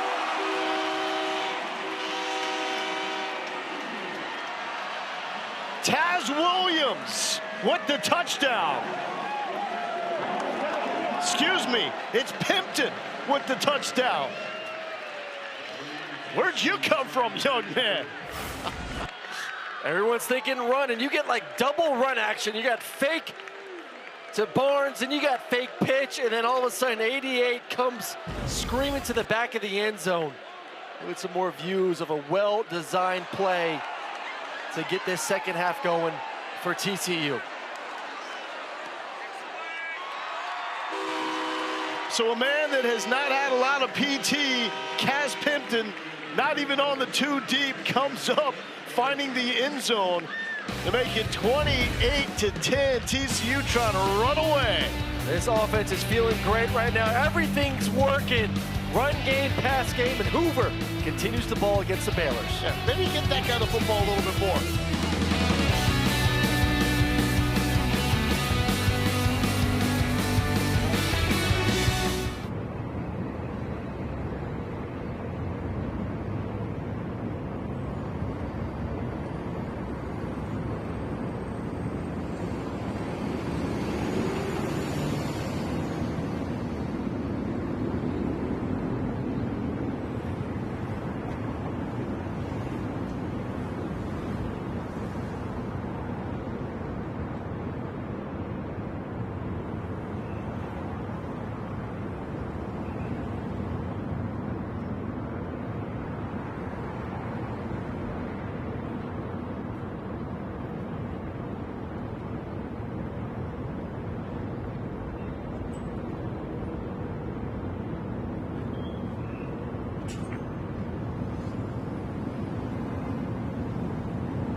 right, let's figure out how Kamarian Pimpton got so wide open in the back of the end zone. When you can run the football, look at all these linebackers, second-level defenders, suck up with all the action in their face. They come up, and then the big 6'6" tight end back in the end zone, pitch and catch. TCU feeling froggy. His first career catch at TCU, his first career touchdown, and his first season here in Fort Worth after transferring from LSU. That's kind of unfair when you just roll out a 6'6", 250 beast like that honestly is not on any scouting report for the Baylor defense. We've been trying to get where he's from, what's he like to eat, all that information during the break. And who are you? Who are you? Did you just... They just get you at halftime from somewhere in the portal? Oh, man. 28-10. Baylor with the back against the wall. Trying to go to 3-1 in Big 12 play. They need this one. And that is a quick decision and complete to Josh Cameron. How does Robertson get going? I think he just needs some completions like that. I think he just got in a bad rhythm between the rain and some drops there in the first half. Bryson Washington had the critical fumble in the first half, which led to the TCU touchdown. He ditched his gloves earlier in the game after a drop pass. Now we got all sorts of equipment being thrown to the sideline. Yes, they need to take some shots at some point. It's just been tough sledding to try and methodically move the ball down the field against this defense. They got to get Michael Trigg a catch. Number 1 in white, looking that way, and it's just off. That's the 6th target to Michael Trigg. No catches, Aaron. No catches, and just balls are dying. I'm not seeing a lot of juice right now from Sawyer Robinson, and it's not like he was walking into this game with a Josh Allen-esque arm, but something just seems off with number 13, where there's not a lot of confidence in what he's seeing and what he's being presented from this TCU defense. Meanwhile, Trigg is coming off the best game of his career. 8 catches, 155 yards against Kansas State before the bye. That's a low throw behind, not allowing Kobe Prentice to run after the catch. And here's 3rd down. They got to stay on the field right now. This is a critical 3rd down. You're falling behind 18 points. Defense is struggling. Defense has been on the field a lot today as well. Number 11, watch out for him, top of the screen for TCU. Deal, Devin Deal. It's been a record in these situations. Keeping it on the ground, and it will work. So powering through is Michael Turner for the 1st down. I like that right there. Going a little bit off script, run the football, 3rd and medium situation. Able to get the 1st down, stay on the field, see if you can start to wear down the defense a little bit. Dave Aranda and Baylor looking for a faster start. Didn't get that in the first 2 drives, but they did score first to make it 7-0. Robertson, and that is complete to Josh Cameron, leads the team in catches and yards, top 4 in the Big 12 in both. And listen, there's no doubt this team has played behind a lot, not a lot, but a couple games this season, so there is a confidence they can figure it out. Back to the freshman. To the 40-yard line goes Michael Turner. At some point, though, I'd like to see a shot down the field. You've got playmakers. You have speed on the outside. With guys like Kobe Prentice and Cole Wilson and Hawkins. Got to take a chance at some point. The only other point for Baylor after that opening touchdown was set up because of a taunting call by Jamel Johnson. And it looked like it was going to go back to TCU. Robertson, there's the shot. He's open and just airmails it. Kobe Prentice, that's a touchdown. It is the perfectly drawn play against a quarters defense. You're going to get an out route by the number 2 receiver, and the number 1 receiver to the outside has a post route and just airmails it over his head for a chance for a touchdown. Robertson, 12 of 28 for the game. Not clicking, so going back to the ground. And this freshman is fighting hard, takes it to the 35-yard line. Caleb Elarms-Orr makes the stop. He leads the team in tackles, sacks, and TFL. And that was the play right there to get going offensively, to hit the big play, to get Sawyer Robinson feeling good. But as we know right now, 2-down territory here on 3rd and medium. They ran the ball last time they were in this situation a few plays ago. Do they run it again right now?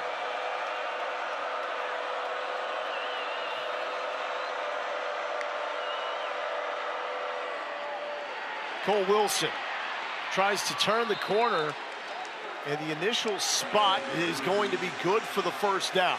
That's all on the outside. Josh Cameron, we talked about it in the first half. Just what a tough-nosed player he is on the outside. You're going to see him coming to your screen. Look at him locking up the DBs. 2 good blocks from the receivers to get the first down. Baylor trying to get in the red zone for only the 2nd time today. More pressure in the face. Austin Jordan nearly got him. Trigg finally happens. First catch, still going to the 20-yard line. And the most dynamic tight end in the nation finally is on the board.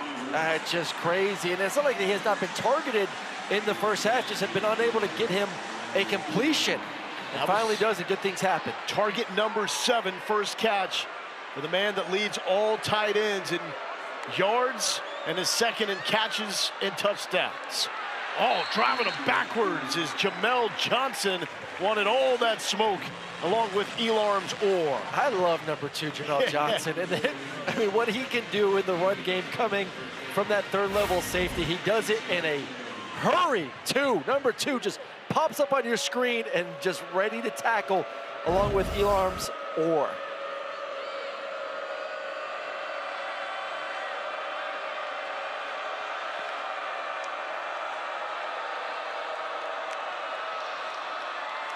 Robertson floats it to the end zone and in. Jaden Porter coming up with the first touchdown of his career. Well timed, and Baylor ain't done yet. They needed that drive. Look at that, 75 yards and I love it. That's 5 minutes. You gave your defense a time to breathe as well. They're going to go for 2 points here, and he just wins off the line of scrimmage. Bam! I win, and he stacks them so nicely too. Ball could have been put out in front, would have made it a little bit easier, but nice adjustment for Porter to get the touchdown.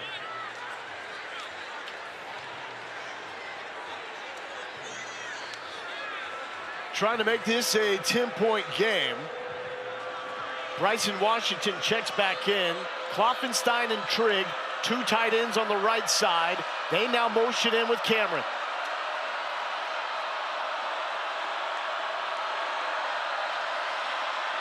All sorts of time. A hold potentially. Cameron back in the end zone. Toe tap. 2-point conversion is good, pending the flag on the field, which is in the area of an offensive hold.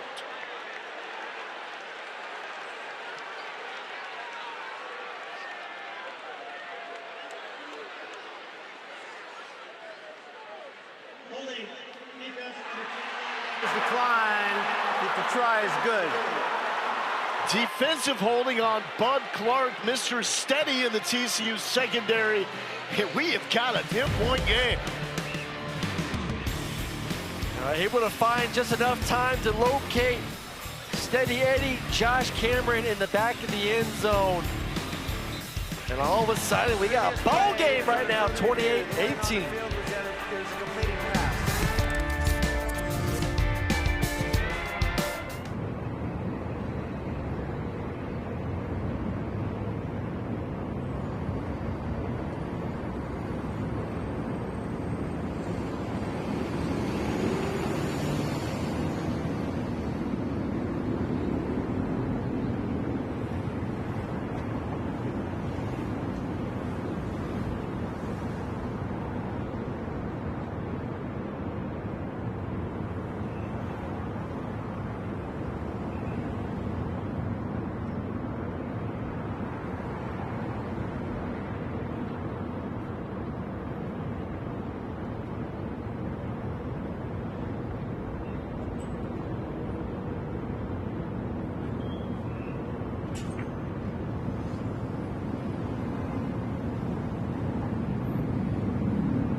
I just reviewed the Josh Cameron two-point conversion, and the call was upheld, so that means it is a 10-point game, 28-18, in a matchup that we came in billing the names Hoover, Robertson, Washington, Trigg, McAllister. Yet that man, Kamarion Pimpton, and Jaden Porter for Baylor have scored their first touchdowns of their careers in the last 2 drives for both TCU and Baylor. So expect the unexpected here at Fort Worth.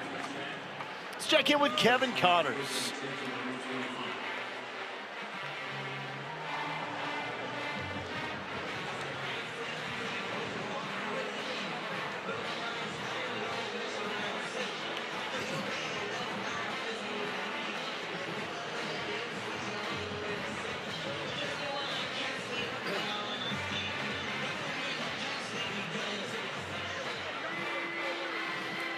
Well, Kevin, the former Bayou Bengal, Pimpton, is back on the field. And, I mean, if you make a catch like that for a touchdown, let the LSU transfer eat. He's now at the right side of the line, blocking for Hoover. Dwyer makes the catch and is flung out of bounds by Caden Jenkins.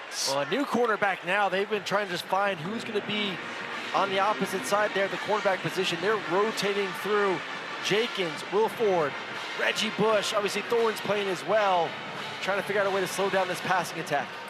And oh, by the way, there's a new leader in the FBS in passing touchdowns, as that is a TFL. Barnes going backwards as Cooper Lands makes a stop. Also had the blocked field goal in the last game against Kansas State to preserve that win. Josh Hoover now 21 touchdowns to pass Robertson. Woo! We talked about 1 versus 2 in this game. Yeah. Hoover taking the lead, but finally this defense showing some signs of life. Now can they just get off the field and keep the momentum on Baylor's side?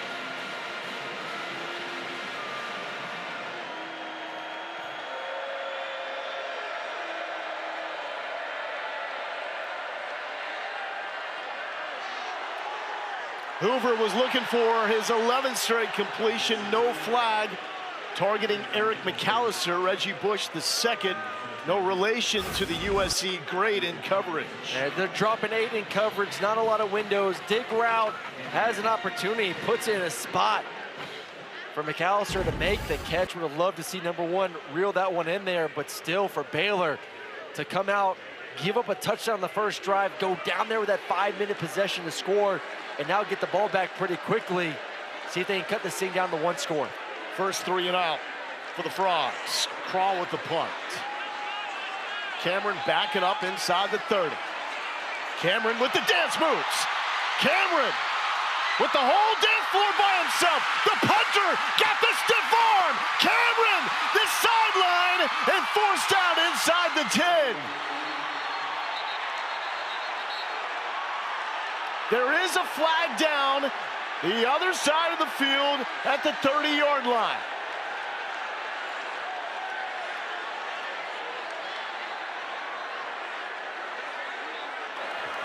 During the return, block in the back, receiving team, number 8, 10-yard penalty, first down.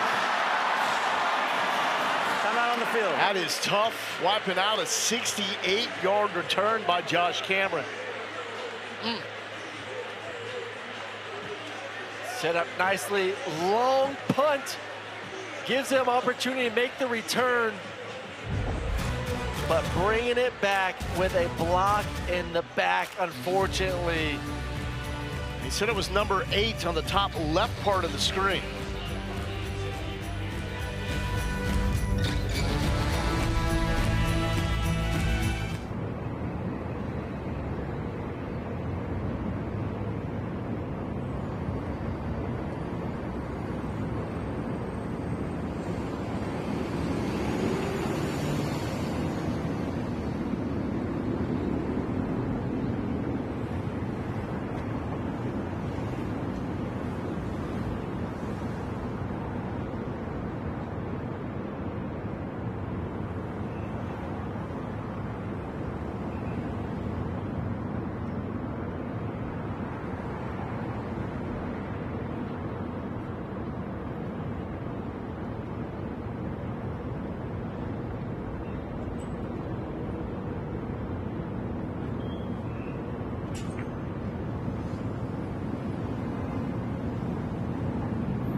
tries to find some room. That's Michael Turner. The push keeps going. Reminiscent of the scrum that led to the Barnes touchdown for TCU. And Turner gets out of it and signals first down, Baylor. Well, we saw TCU use the run game to ignite their offense in the first half. Now Baylor, here in the second half, utilizing the run game to get things going for themselves. Looked like Josh Cameron was favoring his shoulder after that punt return that was called back. Not much going on there. Elarms, Orr, and Chapman with the stop. Dave Aranda believes in this team. Saw him before Oklahoma State, told his team after some struggles, a loss against Arizona State that honestly probably should have won. His message, why not us? Why not 10-2? They have responded well. Before the bye week, down 31-17 in the fourth quarter and came back to beat Kansas State. Still alive in the Big 12 race. And this will help the cause. Ashton Hawkins zigzagging. That gets him to the 47-yard line. I want to say that's probably the most confident pass I've seen Sawyer Robertson throw in the ball game. Steps into it, throws it on time to one of his main targets, Hawkins, on the outside, but finally seen some confidence from number 13. Yeah, into the first half, Robertson was ice cold. The rainstorm certainly did not help. That's the freshman, Caden Knighton. We're seeing these young freshman running backs, Knighton and Turner, really take the bulk of these carries here in the second half and doing a pretty good job as well. Cuts it back out. Lowering the shoulder, tunneling to the 40. When Knighton doesn't try to do too much, he almost did there for a second. Yeah. He wanted to. He wanted to do a little too much extra. And he said, no, let me just put my foot in the ground, get north, put my shoulder down. This is rhythm from the Baylor offense. Here's number 1 in the backfield, Trigg, now moving out to the slot. Trying to find some creative way to get him matched up.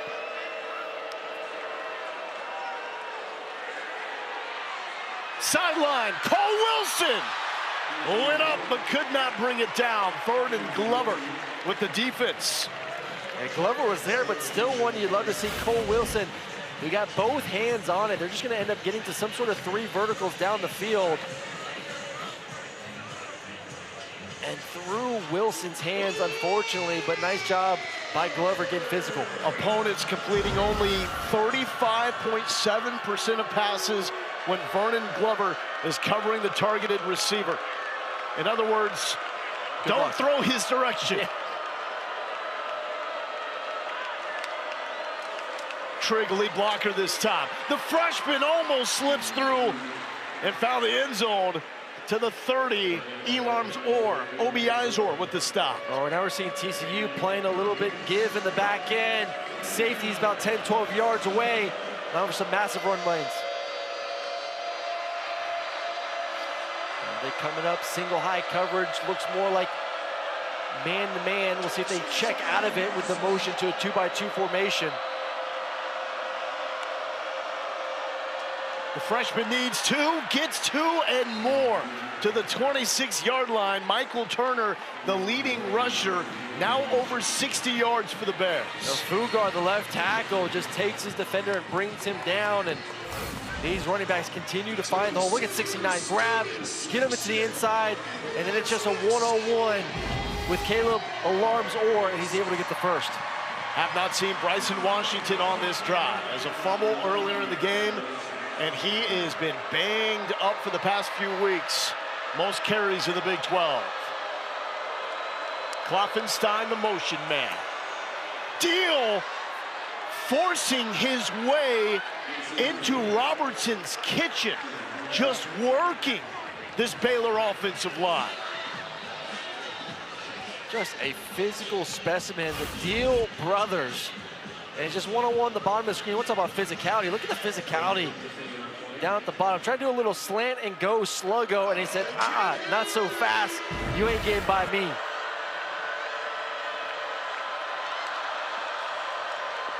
Knighton, right side. And picks up a couple of yards, rallying to the football, the purple jerseys, including Max Carroll. Yeah, a little bit of light rain coming down right now. Not as heavy as it was in the first half. Don't think that should cause any concern, hopefully, for Sawyer Robinson's ability to throw the football right now. I just love what this offense has done now for 2 straight possessions, holding on to the football.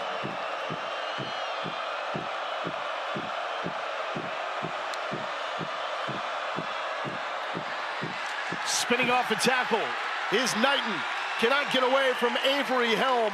And after converting 3 straight times on 3rd down, TCU gets the stop for now. Keep in mind, Baylor is among the most aggressive on 4th down in the FBS. I think you got to kick this ball. I mean, they have the ability to let this clock run down and not have to make a decision until the beginning of the 4th quarter. But I am taking this thing, kicking it, and making it a 1-score game early on in the 4th quarter. 5th most 4th down attempts in the FBS, but Dave Aranda wants to take this thing to the 4th quarter, where Baylor has been awesome, especially when facing a double-digit deficit. Baylor goes into the 4th, trying for their 3rd double-digit comeback in the 4th quarter this season.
No.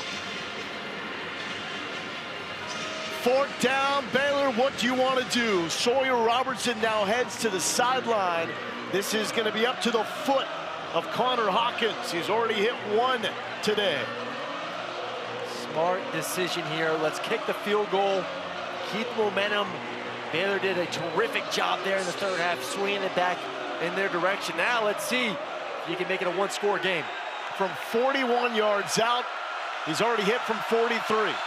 Had the game winner against Kansas State from 53. And just chipping away. Baylor does make it a 7-point game.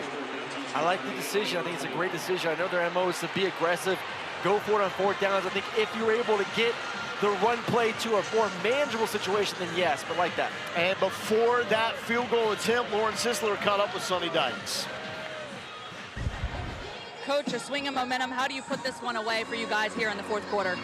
Well, we got to try to get a stop here. It's going to be a big. This is going to be a big one here. I'm not the field goal or if they're going to go for it. And then we just got to get back into a rhythm offensively. We got a little out of sync a little bit the last possession. Just got to do a better job of stringing together some plays. Got to continue to run the football. Thanks, Coach. Okay, thank you. And he knows Baylor has been magical in the fourth quarter. Did it against his former program, the SMU Mustangs, earlier this season, erasing a double-digit deficit to win in overtime. And did it 2 weeks ago before the bye, coming from 31-17 down in the fourth quarter to beat the Kansas State Wildcats. Can Sonny Dykes prevent that from happening against this Baylor squad here in Fort Worth? Let's check in with Kevin Connors in studio.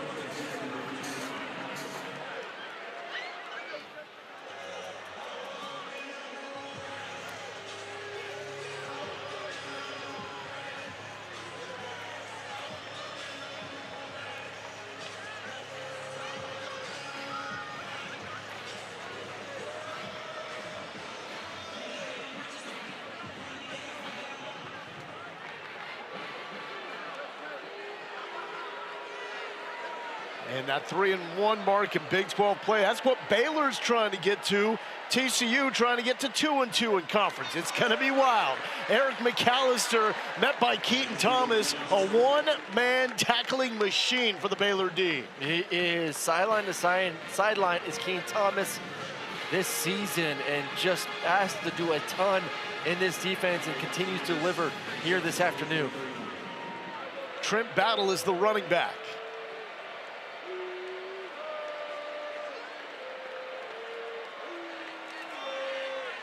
Battle with the carry. Battle tried to spring it the block on the left side from Quentin Harris. Well, it's good to see Quentin Harris up and running and doing his thing out there. He made a little costly mistake a week ago, not knowing if it was run or pass, caused that lateral for the opponent to pick it up. Right there, the 6'8", 305, utilizing his speed to get a block down the field. TCU so sloppy a week ago. Did not look like a Sonny Dykes coach team. This is a different squad. Battle with the crease. Battle is one.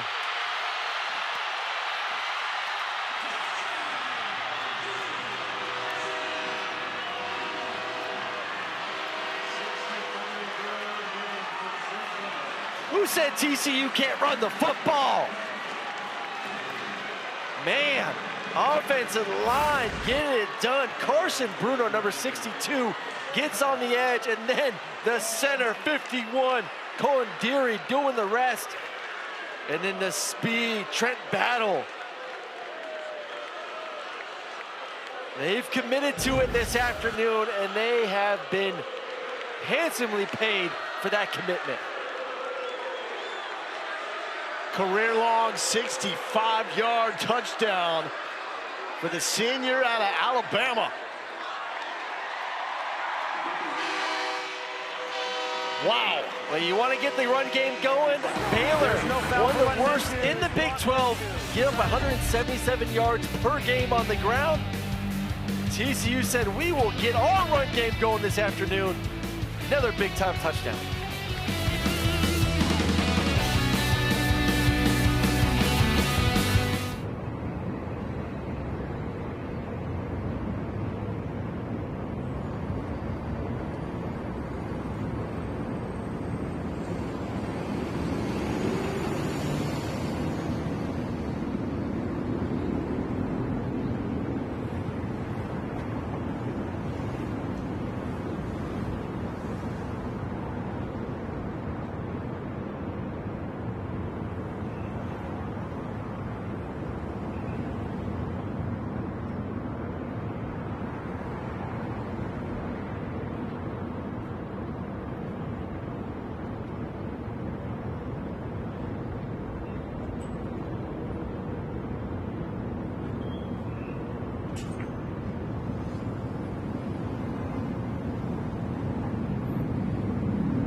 This is the Big 12 on ESPN.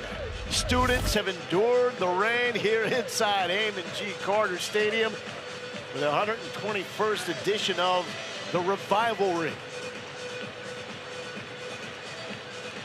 The strife is over, the battle done.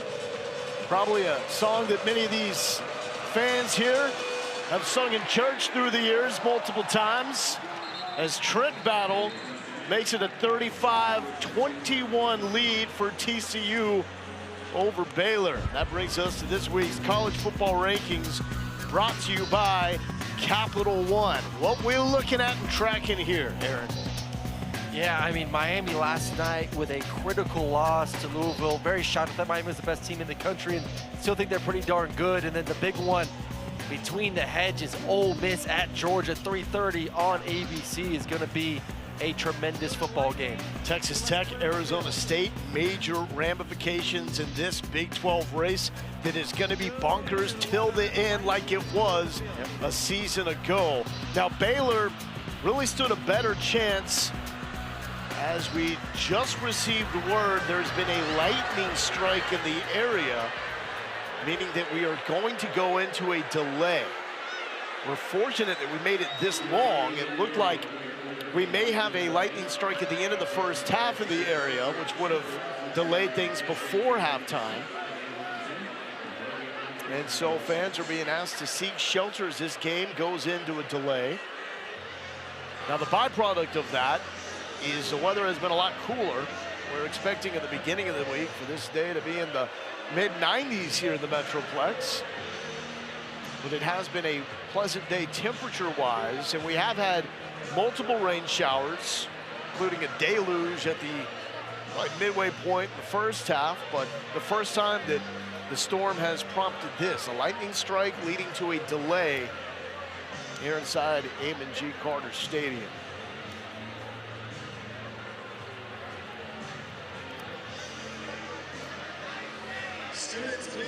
So it was Baylor that told us they needed to start fast in this game. It was a sluggish start before the bye, and their comeback win against Kansas State. Didn't exactly come roaring out of the gate. First drive was a 3-and-out, but on the third drive, they were able to find the end zone. The Bryson Washington touchdown. Really, after that moment, TCU just decided they were going to pour it on. Went to the break with a 21-10 lead. Michael Trigg was shut out in the first half for Baylor. But things have gotten really interesting here in the second half.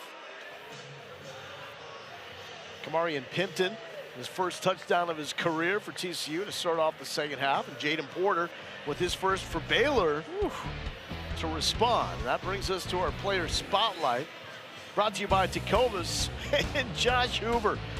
We told you off the top, most games you are a marquee name if you're second nationally in passing yards and passing touchdowns. He was second fiddle because Robertson was ahead. With this performance, he has now jumped Sawyer Robertson for the national lead in touchdown passes. I mean, heading into this first Baylor in his career, 372 yards per game, 4 touchdowns, 0 interceptions. So he just loves playing the Baylor Bears. Now 7 total touchdowns, 0 picks when he faces the team in green. All right, let's get into a recap.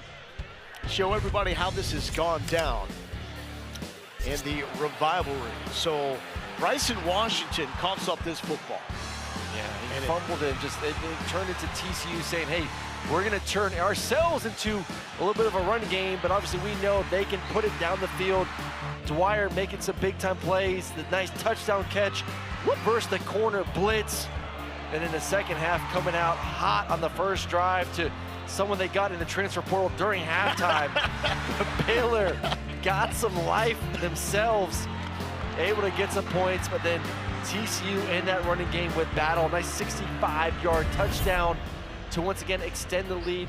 35-21 we're at right now at the beginning of this delay due to weather, but a very entertaining third quarter.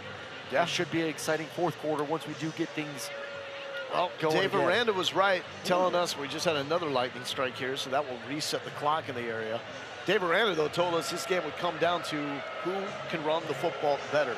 And to this point, with 13:46 left, it has been TCU. 25 carries, 160 yards, 2 touchdowns, and 6.4 yards per carry. We're going to take a break and then go to KC and Trevor standing by in the studio.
about an hour since we had the lightning delay. Here we are, 35-21.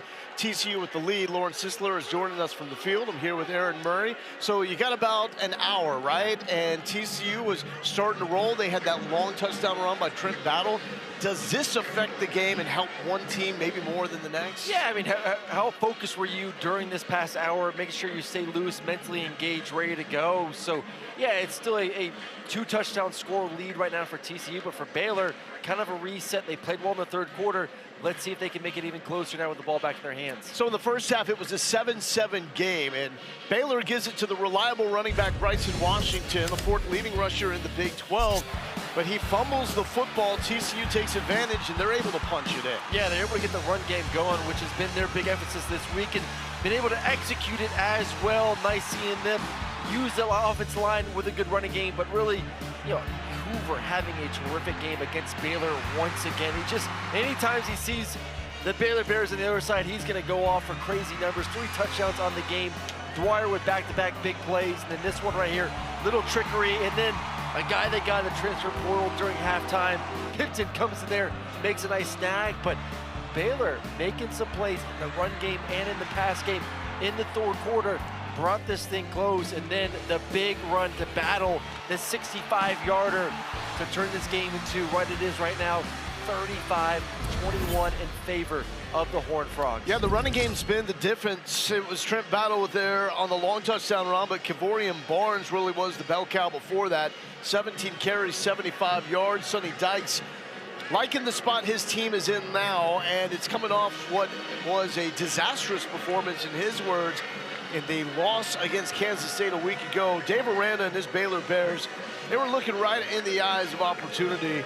A win here would make them 3-1 in the Big 12, and we saw with Houston getting the win, you got to keep pace with everybody else, chasing the big dogs like Texas Tech, who's got Arizona State coming up, BYU undefeated as well. There's not a lot of room for error in this conference race at this point. Meanwhile, Josh Hoover has taken the national lead for touchdown passes away from his counterpart, Sawyer Robertson. The Baylor quarterback came into this leading the nation in touchdowns, but Hoover has 3 in this game. That now puts him up to 21 on the year. He has been absolutely terrific throwing the football, and tell you what, Baylor's used to playing from behind and not afraid to go out there and will their way to victory, and it starts right now with putting some points on the board on this possession. Baylor, the first Big 12 team since 2017 Kansas State, with 2 double-digit fourth quarter comebacks. They did it to SMU, they did it to Kansas State the last time out. And we've got football. Robertson has been cold, and that is really a microcosm of what we've seen all day. Michael Trigg, 8 targets, 1 catch for him. Yeah, just has not been able to really get going with his #1 target, trying to feed him the football. A couple drops, but right there, just the lack of confidence stepping into the football, and it's just dying on a 12-yard in route. Ball's falling to the ground too much. He's under 50%, 16 of 35, 175 yards. Robertson stretching the field, some bumping, some shoving, and a late flag comes in, and this is going to be against the standout safety, Bud Clark. He was running with Kobe Prentice. That's one thing we did not see a lot of in the first half, was just shots down the field. Pass interference. Defense number 21, 15-yard penalty and automatic. First down. And Baylor's got speed, man. They got Cole Wilson that can run, Hawkins can run, Kobe Prentice can run. You give those receivers an opportunity to make a play down the field, good things happen just like that, get a little pass interference. Sun is out now. We had the early rain showers in the first half. Didn't have much rain at all in that 58-minute lightning delay. And a beautiful day now here in Fort Worth. The freshman on the ground has been fantastic so far in the game. That's Michael Turner with the modest pickup. Let's check in with Lauren Sisler. Yeah, guys, of course, when you have a break like that, it always hurts the rhythm of the game a bit. But talking to Coach Aranda, he said, look, we focused on our nutrition. We drank a lot of Gatorade while we were in the locker room, did a little bit of reflection. But he said, look, we've done this before. We've come back from this far too many times. He said we need stops on defense, and we have to score here. And there is a stop against Michael Turner. Caleb Elarms-Orr, who is now up to, what, is that 16 tackles for Elarms-Orr in this game? He is absolutely going off. Also worth pointing out here for this 3rd and 4, we really haven't seen Bryson Washington all that much in the second half. He's been a non-factor since that lost fumble. It's set up a go-ahead touchdown for TCU. Here's a 3rd and 4 for Robertson. Climbing in the pocket, now looks backwards, bottled up, still up, now goes down. Zach Chapman and Devin Deal combined for the sack, and Devin Deal, I know Elarms-Orr is up to 16 tackles. Deal is the defensive MVP. Well, just look at the back end. This all goes to the 2nd and 3rd levels. No one is open at all, going through all of his reads, and then this defense line's doing the rest to be able to bring the quarterback down in the backfield. It's a defense that has struggled on 3rd downs this season, has done a tremendous job in the ball game today. 17 sack on the season for the TCU defense. The only time the quarterback has been dropped for either team so far today. Jordan Dwyer has been awesome. He's got himself a touchdown catch, a couple of receptions of 41 yards. He's over 100 yards for the game. And it is time for more Josh Hoover, who has been unreal. His completion percentage now as a starter against Baylor, 76%, and this is 3rd game against the Bears. Against everyone else, 64%. Ooh, he wants to play Baylor week in and week out, that's for sure. There's a lot of confidence when he's going against this team. Just has a feel for what they're doing defensively and playing with a lot of confidence at the moment. They call this the Revivalry, the most played rivalry in the state of Texas. Little shake and bake from Kevorian Barnes. Jacob Redding is there to make the stop. They need a Jacob Redding spark like they had in the 4th quarter against Kansas State. He got a pick, returned it 66 yards to give Baylor the lead. This is when they were trailing too, 31-17 going into the 4th quarter. Yeah, and TCU right now is going to continue to play this ball control. They trust and love what they've seen in their run game so far in the ball game, and right now it's run the football and eat up as much clock as you can. Barnes, a former Conference USA Freshman of the Year when he started his career at UTSA. That's going to set up a 3rd down.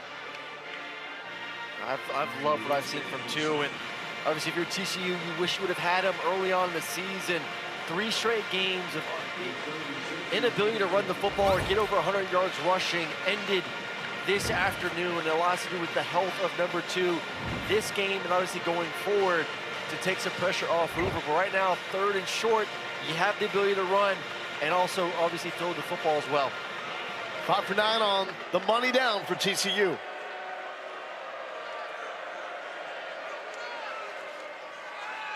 Hoover rolling out, looking for Everhart, wants to fire downfield instead, misses with McAllister. There is a flag down in the backfield. That's one right there for Hoover. Just run the football. You need 3 yards. Everyone's backing up. Would have loved to see him use his legs to get the 1st down, but we'll see what the penalty is.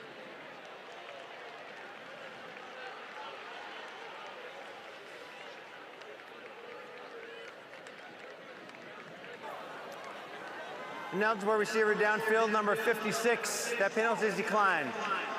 4th down.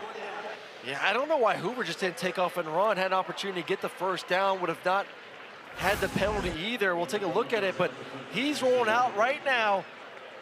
And the 1st down is right there just past the 25-yard line. He's trying to fit a ball in a tight window and gets the penalty too. Run it, 1st down, and you're going to milk a lot more time off this clock. And for Baylor, that's exactly what you wanted, a 3 and out. His offensive coordinator, Kendall Briles, told us the scramble game would be critical for Hoover, as Cameron is backed up to the 15. And this is what TCU does, man. They fly around special teams. And there's another fantastic stop inside the 15-yard line by Caden McFadden. 14-point Frogs lead.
ESPN College Football is presented by Tums Fast Heartburn Relief, so you can love food back. We're throwing axes. We give little kids axes here on the campus at TCU and have them throw it. That's how you bring in homecoming here at TCU and Fort Worth. Student section has been awesome even through the delay. They love this rivalry matchup. Here's Knighton, gets a block from Michael Trigg. And even though it's been a slow day for Trigg in the receiving department, willing to put his nose in it to set up the freshman running back. Yeah, I love that from Trigg. Still want to get him involved in the pass game if you want to get into this game. And time is important. We're under 10 minutes to go. Have to start having some sense of urgency offensively to push the ball down the field. Robertson does push it. Cole Wilson cannot adjust. And Austin Jordan was behind that play. Thinking about a pick, Jamel Johnson, who's been fantastic in the run game, was in coverage there. Jamel Johnson has been a superstar in this ball game, and they had the opportunity over the top, but 2 versus 2, and we've seen him in the run game. Jamel Johnson stick his nose in there, and right there, right stride for stride with the speedy Cole Wilson. Nice coverage. Quick hitter. That goes backwards after the catch. Johnson is there, along with Vernon Glover. 3rd down. Certainly four down territory. Dave Aranda is faced with that. Trigg not in the football game right now on a critical 3rd and short. No Washington either. Kloffenstein will lead, and the freshman goes backwards. Met with authority. It's that dude again, Jamel Johnson, this time with his buddy Nnamdi Obiazor. That man is just tenacious. Watch him. Just wait. Bam! Coming up with the haymaker tackle at the line of scrimmage is number 2, knocking him backwards. 4th down. Man coverage across the board. Watch for Devin Dill, top of the line in 11. Robertson, no! Body slammed, and the TCU defense holds on 4th down. Harry Cole Jr. with the stand-up. That's your best call on 4th and gotta stay alive as a quarterback run on 4th and 3? I don't know about that one. Sawyer Robertson is not that type of athlete where I'm putting the ball in his hands to run it in this situation. I need him passing. Our strength of our team are our receivers and our tight end, and that's what you're gonna do. And that, I just don't like it at all. And look at Lindgren and Deal eating up those blocks to take away any shot that Sawyer Robertson had. A great field position now for Josh Hoover to go to work. And it's not just finding the end zone. Take all this time off as much as you can. Jeremy Payne, the running back. Hoover to Major Everhart. Catch number 3. Everhart so quick down to the 20-yard line. Well, I think they understand too, hey, listen, a field goal turns into a 3-score game. Take another look as Everhart using a little quickness. Look at the defender falls to the ground. Yeah, it is no rush right now. Protect the football. You talked about last possession for Baylor. They need some kind of crazy momentum shift, and that would be a turnover. So 2 hands on the football for anyone who touches it for TCU. Turnover-free football for TCU. They have 6 turnovers in their 2 losses. And trying to tunnel underneath the tackle attempt from Kendrick Simpkins is Jeremy Payne. This is when TCU has had most of their turnover issues in the red zone. 3 red zone turnovers this season, only 4 teams in the FBS with more. However, they are now cooking in the red zone. 4 for 4 with touchdowns today. That makes them 10 for 12 over their past 3 games inside the 20. So season numbers not good, but coming on at the right time. This is Payne looking left side. And he's brought down by Lands, who was looking for the strip.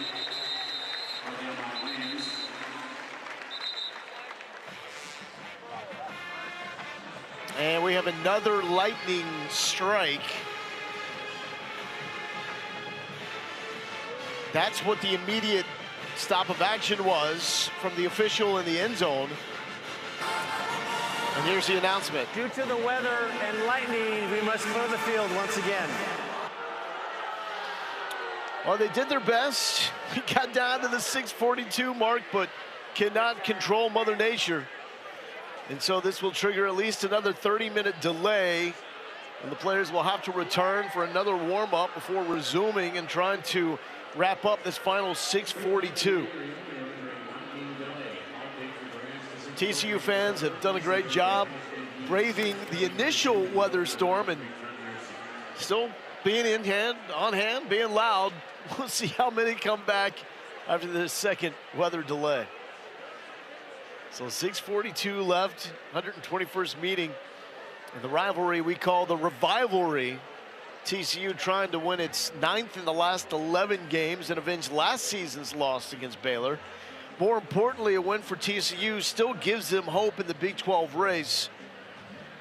It would move them to 2-2 in conference play. And by the way, they are looking, Aaron, this is a team that's going to put some scare into the rest of the Big 12. Oh my gosh, if they can run the football and create balance like we're seeing so far here this afternoon, this is a team that's been playing good defense, minus one, a couple games. But they got the talent, and they got a quarterback that can lead them to a lot more victories this second half of the season. We're going to take a break, and then on the other side, Battle of the Bones. Memphis and UAB coming your way.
frequently played rivalry in the Lone Star State, TCU and Baylor. Horned Frogs trying to win it for the 9th time in the past 11 attempts. Lowell Galindo here with Aaron Murray. Lauren Sisler will join us from the field. We got to the 4th quarter, had the 58-minute weather delay, played for 15 more minutes. Now we've been in a 30-minute weather delay. But in between, when there has been action, the TCU defense has really been the story. They've made Sawyer Robertson, Bryson Washington, and Michael Trigg, the big three for Baylor, really a non-factor. Yeah, that's been the big thing. They've done a great job making them one-dimensional, trying to throw the football.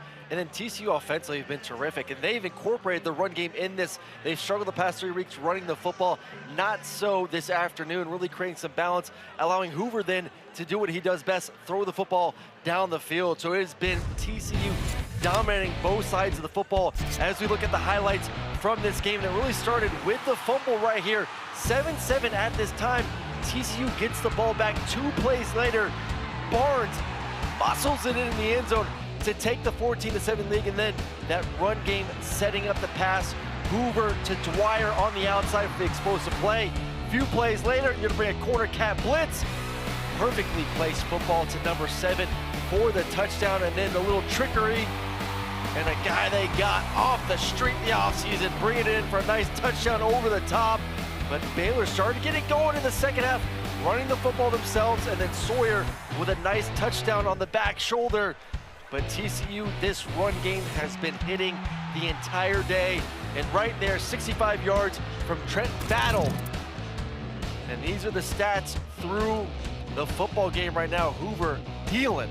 And how about this? Sawyer Robertson opened up this game as a national leader in touchdown passes. Josh Hoover, though, has passed him up with the 3 spot in this game. Hoover takes the national lead away. And interesting stat, too. Sawyer Robinson, 2 touchdowns or more, 10 consecutive games.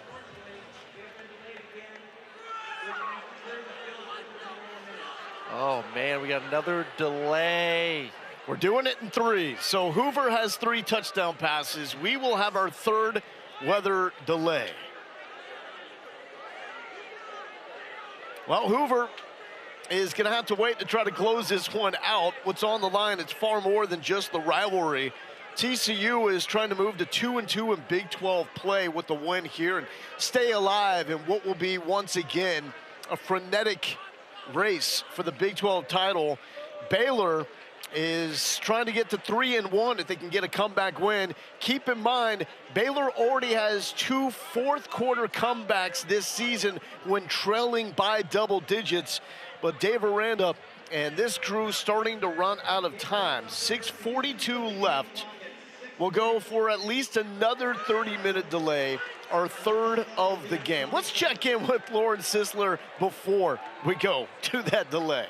Well, I got to go take cover once again, my friend. Standing out here on the field, you could tell the teams were revved up, ready to go. I'm on the TCU sideline, and of course, the senior deputy athletics director walked over and said, another lightning strike. And so we got to take cover again. Sonny Dykes obviously frustrated. Everyone out here wants to play some football and get this thing done.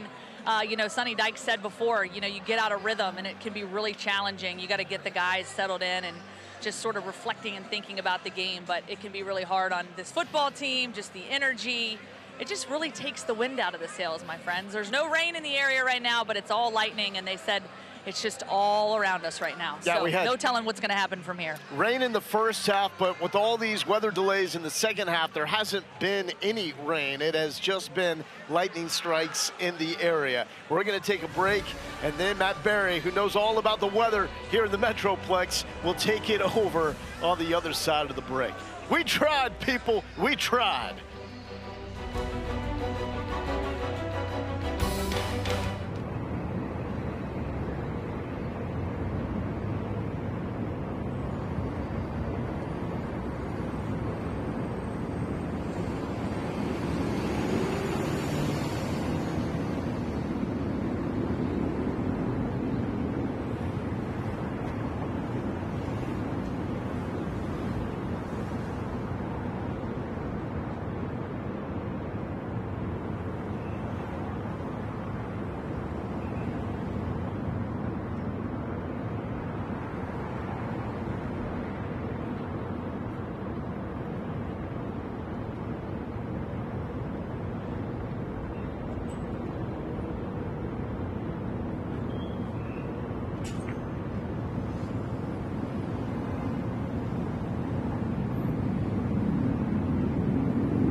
Done with our third weather delay here in the fourth quarter. Sawyer Robertson on the left for Baylor entered this game leading the FBS in passing touchdowns. Josh Hoover on the right now owns the national lead in passing touchdowns.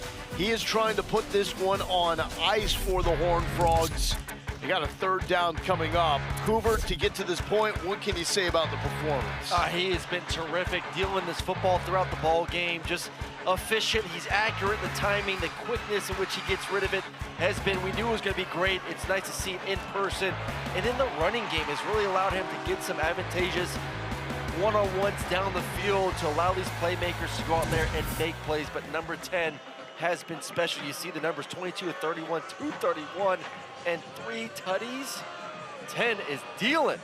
Rogers and Pimpton, two tight ends with touchdowns. Dwyer with the other. And it's been a turnover-free football game for the TCU Horned Frogs. They have 6 turnovers in their 2 losses this season. Kansas State last week and Arizona State 2 games before that. So a 3rd and 3 with 6:44 left, both teams with all 3 timeouts remaining. It's a game that started at 11:02 a.m. Central Time. We are now at 4:16. Started yesterday. And it was a lot of rain in the second quarter before the weather delay, and the rain had nothing to do with it. It's just been lightning strikes, and this last one was a random one with no real storm cell in the area. 3rd and 3 for TCU. 5 for 10 on 3rd down so far today. BYU has to force, excuse me, they're not playing. Baylor has to force a stop here to have a shot. These teams chasing BYU in the Big 12 standings. Barnes with the carry. Barnes, the seam parts. He's got himself a tutty. Number 2 for Coivorian. Barnes put it on ice. Yeah, it was definitely not BYU's defense trying to stop.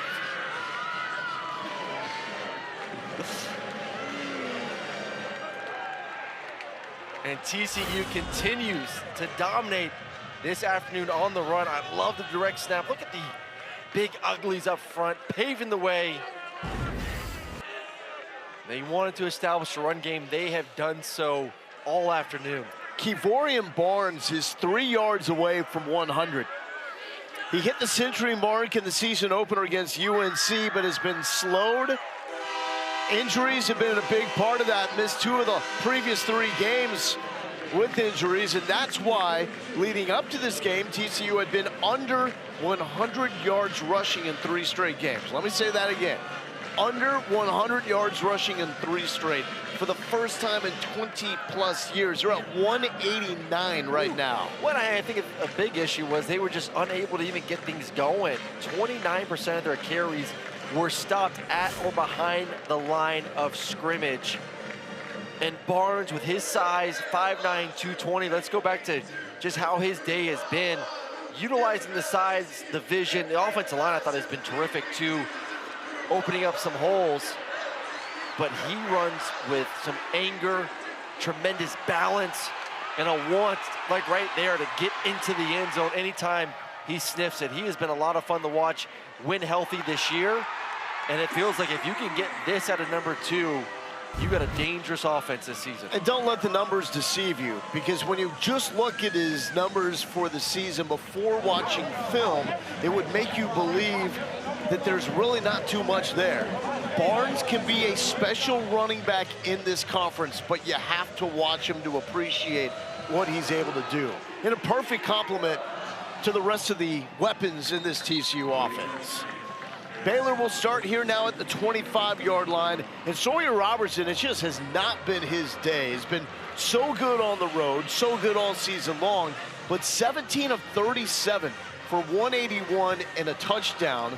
Baylor does have 1 turnover that came in the form of a Bryson Washington fumble. I'd be shocked if we see Washington the rest of the way. Yeah, I would too. They've been leaning on the freshman, and for Sawyer Robinson, it's just been a struggle past 2 years versus this TCU defense. Last year, it's been 10 games since he only had 1 touchdown, and that was against TCU a year ago. He's had double-digit touchdowns since.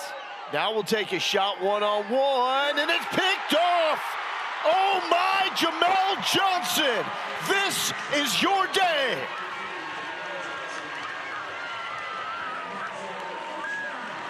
Well, the struggles continue for Sawyer Robinson, and you said Jamel Johnson has been a superstar the entire ball game, in the run game especially. But now we've seen him stride for stride with the speed of these receivers.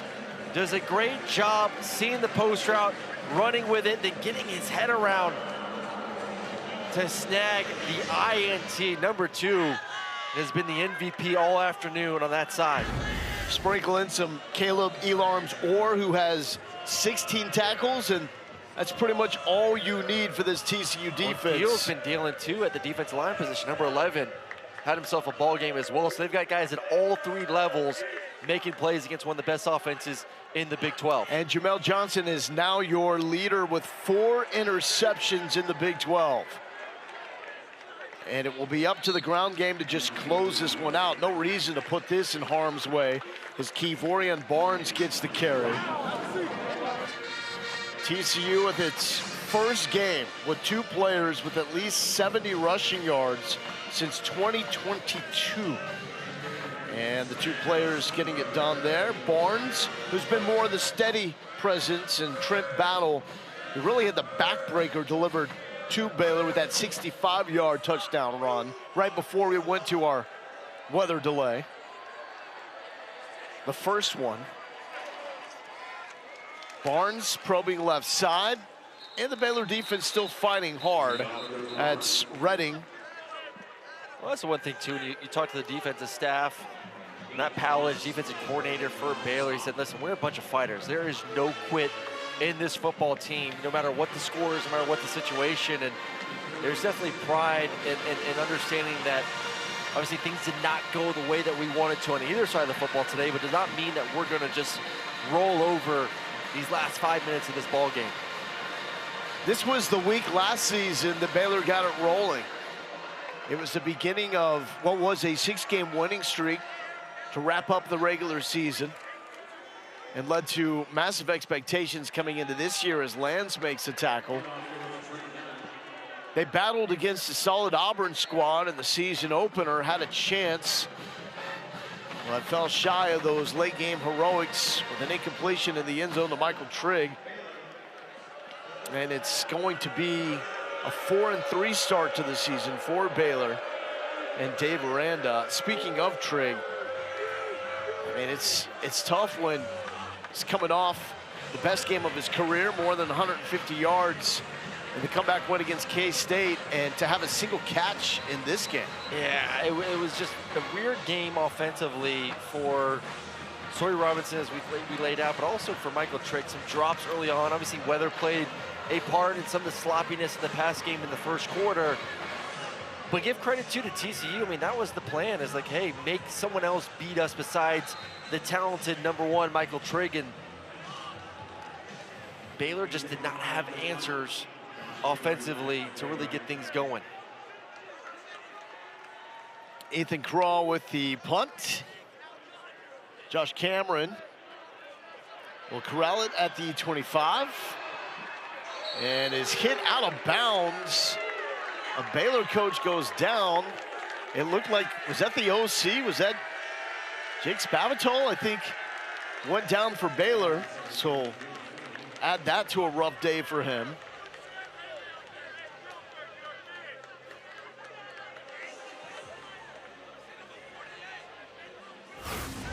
So you look at it, see when the hit was, maybe it. Oh, and he got Spavital as well. That was him on the right side of the screen. And camera hit low and a little late. And it was, looked like the long snapper, Cal Keeler, that got him. So it's go time now for Baylor, now or never. 4:14 remaining. Caden Knighton is the tailback.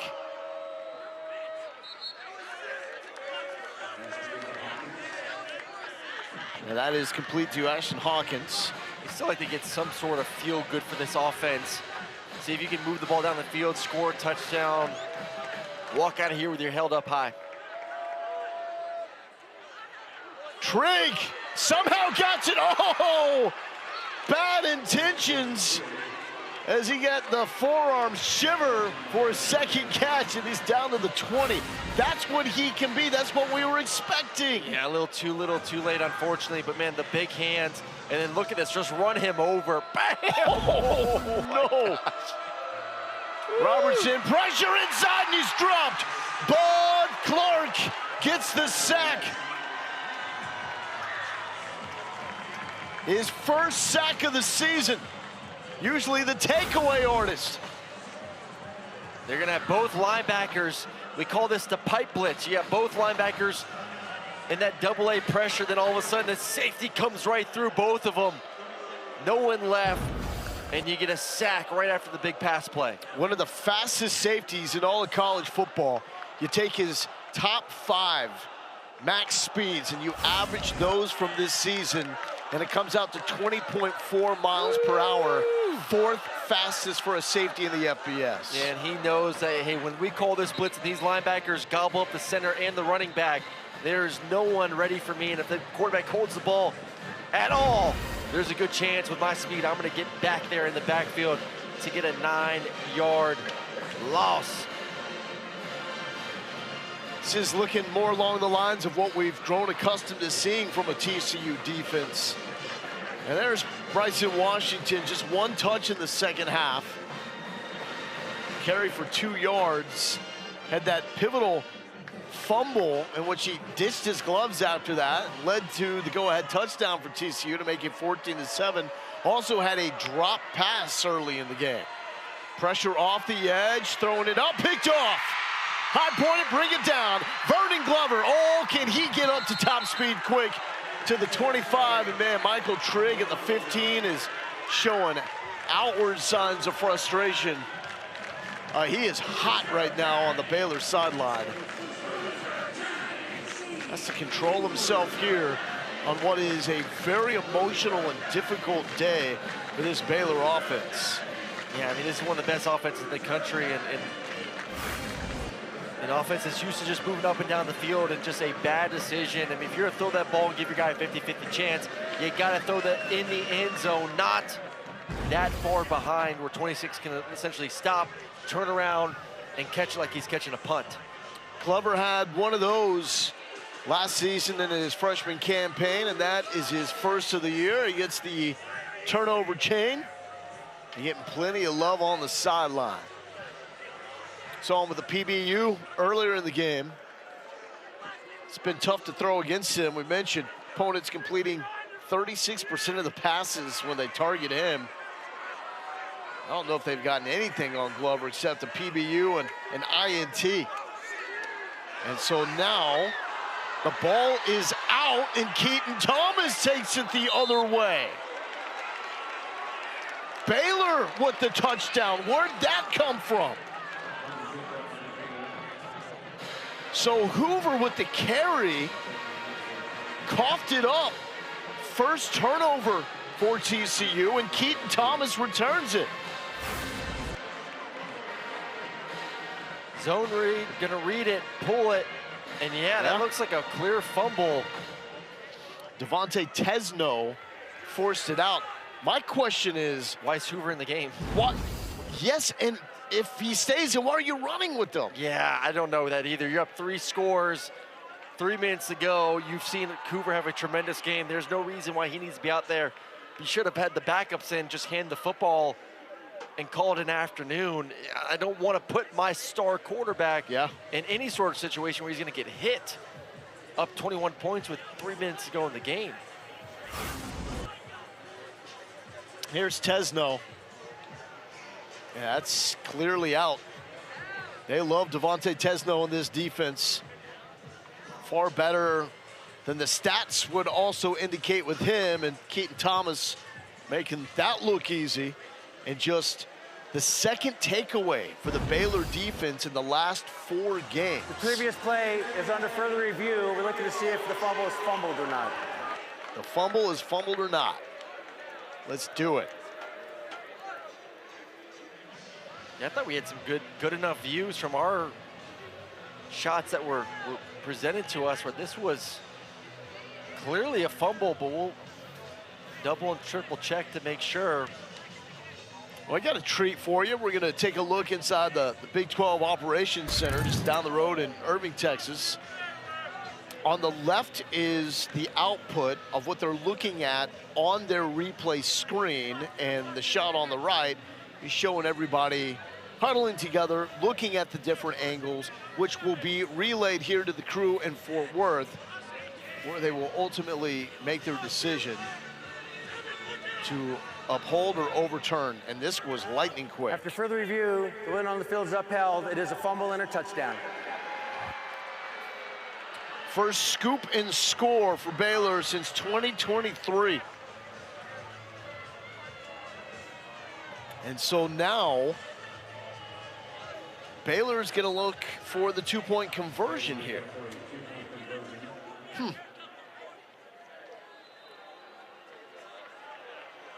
So trying to make this a 13-point game with 3:08 left.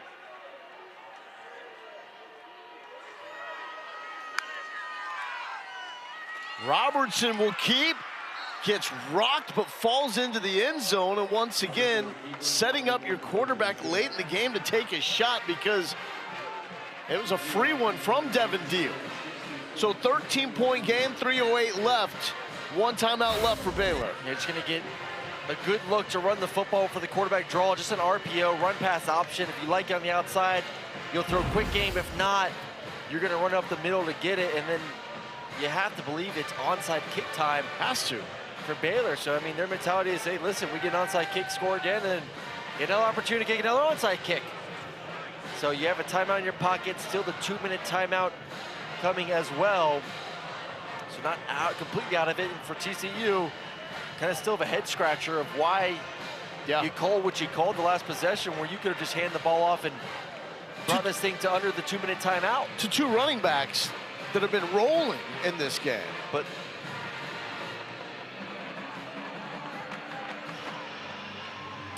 and if that's a read play too, I imagine maybe you're just not expecting Hoover to keep, but if that is there's an option that my quarterback has a chance to keep the football, take it away from him. You take it away from him, and he shouldn't be in the game in the first place. And TCU is fortunate in that situation. The worst that came out of it was a fumble and not something more serious to Hoover. Hayden Arnold will kick the onside, and Baylor almost jumped that one, but Chase Curtis is able to recover. So it's going to be TCU football, 3:06 left. Baylor does have 1 timeout. They do have the 2-minute timeout coming up as well, so 2 stoppages. What a catch. Whew, that was close to being a little bit of an awkward. It was awkward, and an opportunity for Baylor to maybe field this football. Love the concentration right there from Curtis.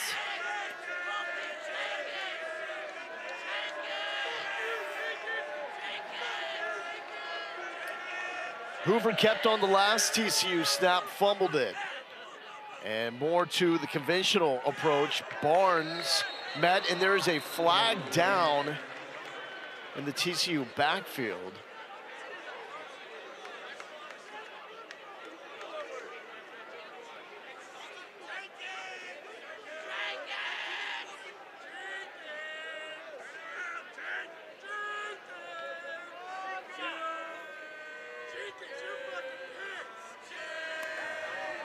During the play, personal foul, unnecessary roughness, offense number 51.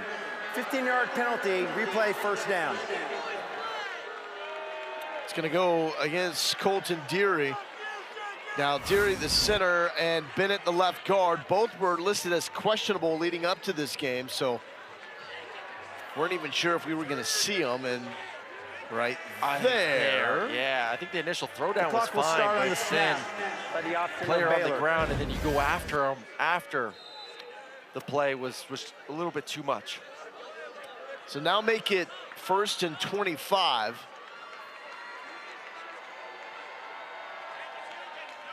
As both teams have been sloppy coming out of a third weather delay, which honestly you would expect as Burns makes a stop. Yeah, I think mentally too. I mean, Timeout. it's not easy to try to Baylor. get up and play a Timeout. competitive 60 football game, seconds in then lane. stop again, then get up again, then stop again, then get up again, then stop again. It's a lot. All right, Aaron, break this down for me, because you and Lauren Sisler had the opportunity to go into the TCU Restoration Center. What are we seeing here? A snow room, legit snow. That's a legit tat as well, man. Yeah, snowballs for the camera crew. Little sauna action, so you're doing a little hot cold therapy, a little contrast, and then we jumped into the freezing cold plunge, which was miserable. And Lauren finished off her day with a little massage and calmness. Oh man, you know what? It's crazy, the contrast therapy thing. My husband John actually turned me on to it. I was like, I don't know about this whole thing. But man, Aaron, I think it really works. It does something. My body, I feel rejuvenated, man. I've been out here. It's a marathon day out here, and I'm feeling pretty good, man. You know what's crazy about that though, Lauren? What's crazy? I feel on top of the world, and I didn't do any of it. Yeah, you gave us the cold shoulder, my friend. I mean, See what you did there? I know. You know what? All week we were hyping this thing up and like all confirming, and you were like, I never confirmed anything. I ain't doing it. I ain't doing it. Lol, boo. Stay ready so you don't have to get ready, Lauren. Okay, well. Barnes, nothing there on a 2nd and 23. And Mario Winston makes the tackle, first time that we've said his name. So 3rd down, and Baylor is out of timeouts. TCU will have to snap this football before the 2-minute timeout.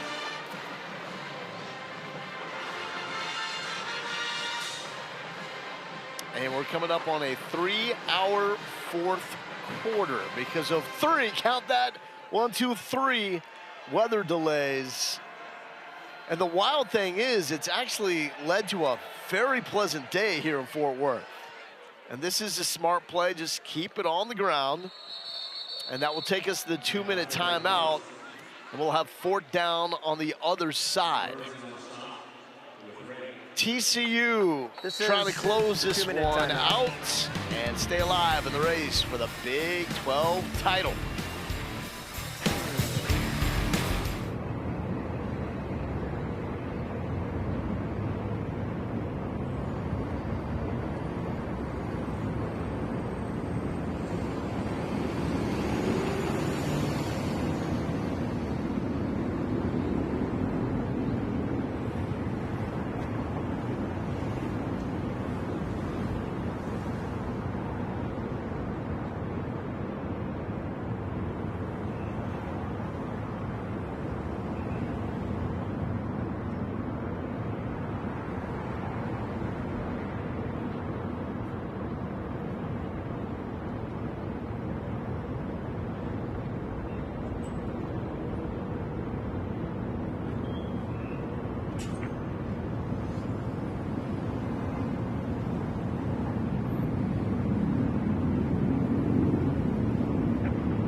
Fourth quarter, TCU up on Baylor 42-29. Lowell Galindo, Aaron Murray, Lauren Sisler. A little trivia, Aaron. Okay, since 2017, how many teams do you think have won a game when they were trailing by 21 with under 5 minutes to play? So many? Yep, how many have won? 2. Very close. 1. Washington State beat Boise State back in 2017. So 4th and 20. This is a give the football away situation for TCU. And it will be complete scramble mode for Baylor, who scored and got the 2-point conversion to make it a 13-point game. They bring the heat. The punt is off. Cameron will not get away from the tackle. And he is brought down by Cal Keeler, who's had a couple of big hits here in the fourth quarter. Let's look at the quarterback play this afternoon, and it has been a lot of good for one side and well below expectations, especially the 2 interceptions here after the weather delay for Robert Sawyer. And Josh Hoover just wishes every week was Baylor week, because he has 7 total touchdowns against the Baylor Bears in his career with no interceptions, and now is taking the lead in college football with those 21 touchdowns. Sawyer Robertson now backed up, taking the snap from the end zone. And another completion to Ashton Hawkins. I think right now, obviously for TCU, it's keep everything in front. This team obviously has to score 2 touchdowns in order to win this football game with 1 minute 43 seconds. So keep them in front, let them dink and dunk. Robertson is just gonna send it to the flat, and that hit the turf, so incomplete. Looking for his outlet, Michael Turner. And I think for Sawyer right now is obviously you cannot take a sack at all while the ball's in your possession here under 2 minutes. And I think goal right now is obviously get the first down, but from there, you gotta start getting some chunk plays. 5 yards and getting out of bounds is just not gonna get it done down 2 scores. Gotta stay away from number 3 in purple, Caleb Elarms-Orr. See him there at linebacker. He's at 16 tackles today. Trigg, that's gonna cap just what was an unexpectedly frustrating day for the most dominant tight end in college football. Talking about a young man that leads all FBS tight ends in yards and is second in catches and touchdowns. TCU defense led there by Elarms-Orr and Jamel Johnson in this game. They wondered aloud in our production meeting if the linebackers would be fast enough, the DBs would be big enough to stay with Michael Trigg, and the answer is to both, yes. 4th and 4, ball game right here. There's Trigg. Trigg spins out of a tackle, wants to fight, and picks up the first down. Only his 2nd catch of the day. God, with the balls in his hand, he is so special. Just not enough of those opportunities. So the last game, this guy's out here catching it with one hand, snagging it. It's a different ball game. Well, that's 3 catches for Trigg. Cameron coming back at the 35 and makes the catch. Forced out of bounds. Clock will stop. So you need more of those. I need the 10-plus yard passes down the field. And then you obviously love it when they're able to get out of bounds. And for TCU, I'm just protecting the sidelines as best I can, funnel everything to the inside, rallying tackle, keep the clock moving. Safeties have played awesome. Clark and Johnson. Here comes Clark on the blitz. Deal almost got him, just has to heave this one away. I don't know if it's gonna show up in the box score, but Devin Deal has destroyed so many opportunities for Robertson to feel comfortable in the pocket. Oh, he's been an absolute nightmare. That was a big play though by Robinson, be able to throw the football away, but Levin, when no one passes situations, you have to keep your eyes. Look at the bend to get around the right tackle. They just move him around so much. He's outside, he's inside, he's at linebacker. Robertson rolling and throwing, looking sideline, and making the catch is Ashton Hawkins. That's catch number 7, ties him with Cameron for the most for Baylor. TCU also with 2 with 7. Dwyer and McAllister. Under a minute. Number 8 for Cameron. First down. Clock will momentarily stop for the ball to be spotted. And Baylor has to go. They have to find the end zone and get an onside and then let it fly for the end zone. Precious seconds ticking off. Pressure inside. Elam's Orr with the hit and blows up that play.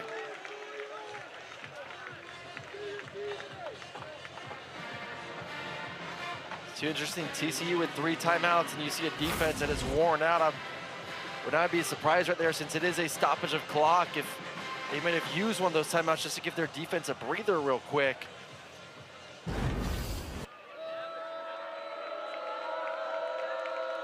Baylor won this rivalry a season ago, motivating TCU to get back in the win column. Robertson uncomfortable as he lets it fly.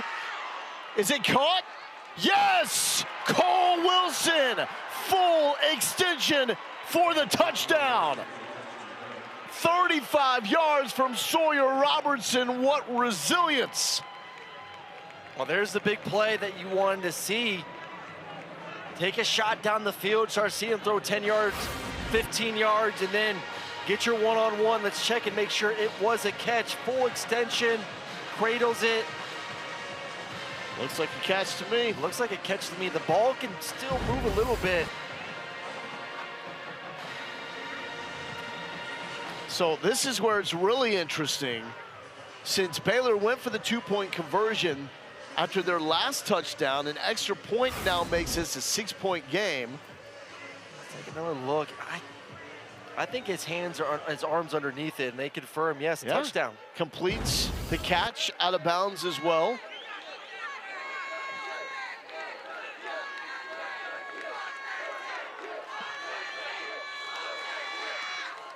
Extra point, good. 10-play, 95-yard drive that only takes 1 minute and 19 seconds off the clock. Now, the onside kick is coming up, but let's see how Cole Wilson scored this. I mean, you just cannot let anyone over the top. 17 gets caught with his eyes in the backfield, and then Cole Wilson says, all right, I'll just run right by you. With his speed, extension, great catch, and concentration. Then a beautiful pass from Sawyer Robertson, and man, you just think back to that decision to run Hoover, or give Hoover at least the opportunity to run with the fumble and then recovery, scoop and score for the touchdown. This game would be over by then if it wasn't for that play just a few minutes ago. This one comes down to Hayden Arnold and the onside kick team. So Arnold had a gem of a kick the last time they attempted this. It was Chase Curtis, the tight end, number 81 for TCU, that recovered. Joseph Manjack is over there with him. If Arnold can square this one up and get a bounce, Baylor's gonna have a chance, it's free! Baylor got it! The Bears will have a chance to win this! Jacob Redding does it again. The man that fueled Baylor to the comeback win against Kansas State 2 weeks ago with a 66-yard pick six has scooped up the onside kick. Rolling on the field as the ball was touched by the receiving team and recovered by the kicking team. First down, Baylor. Off the hands of Joseph Manjack. And Baylor will take over at the 48-yard line. 27 seconds left. No timeouts. This is wild. Oh my goodness, who would have thunk it? This is why you don't leave after that third weather delay of the fourth quarter. Robertson cannot take a sack. All sorts of time. A flag is down. He's dropped. Ball is out. Baylor recovers. Now this could result, if it's against Baylor, in a 10-second runoff. Well, there was a receiver, so it's not going to be Intentional grounding. There's a running back in the backfield. So just a hold.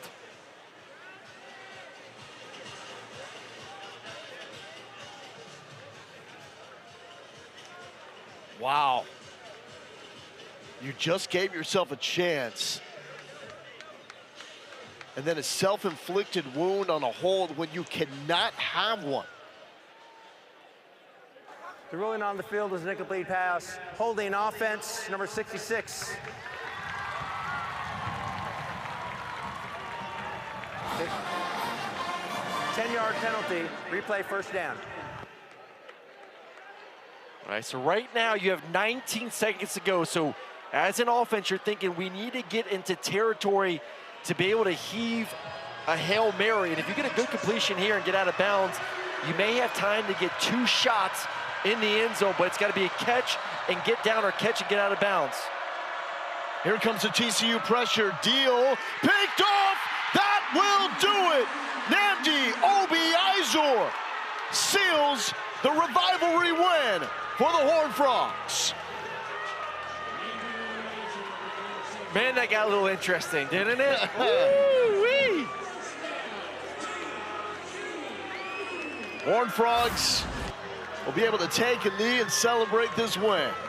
And breathe again, because that was way too close for comfort, being up 21 points to look up and see, oh my goodness, we may lose this football game all of a sudden with a monster, horrific decision to give your quarterback an opportunity to run it and fumble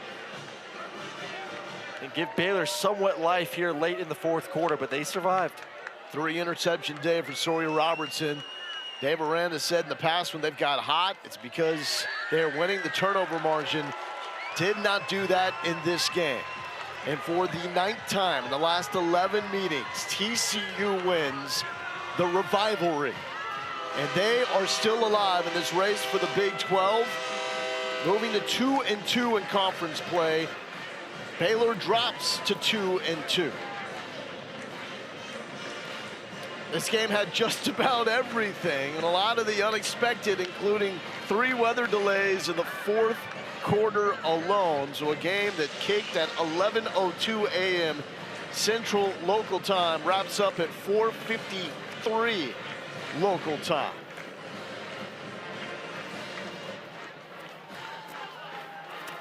TCU wins it 42-36 for Lauren Sisler and Aaron Murray. I'm Lowell Galindo. Thank you so much for watching Big 12 football.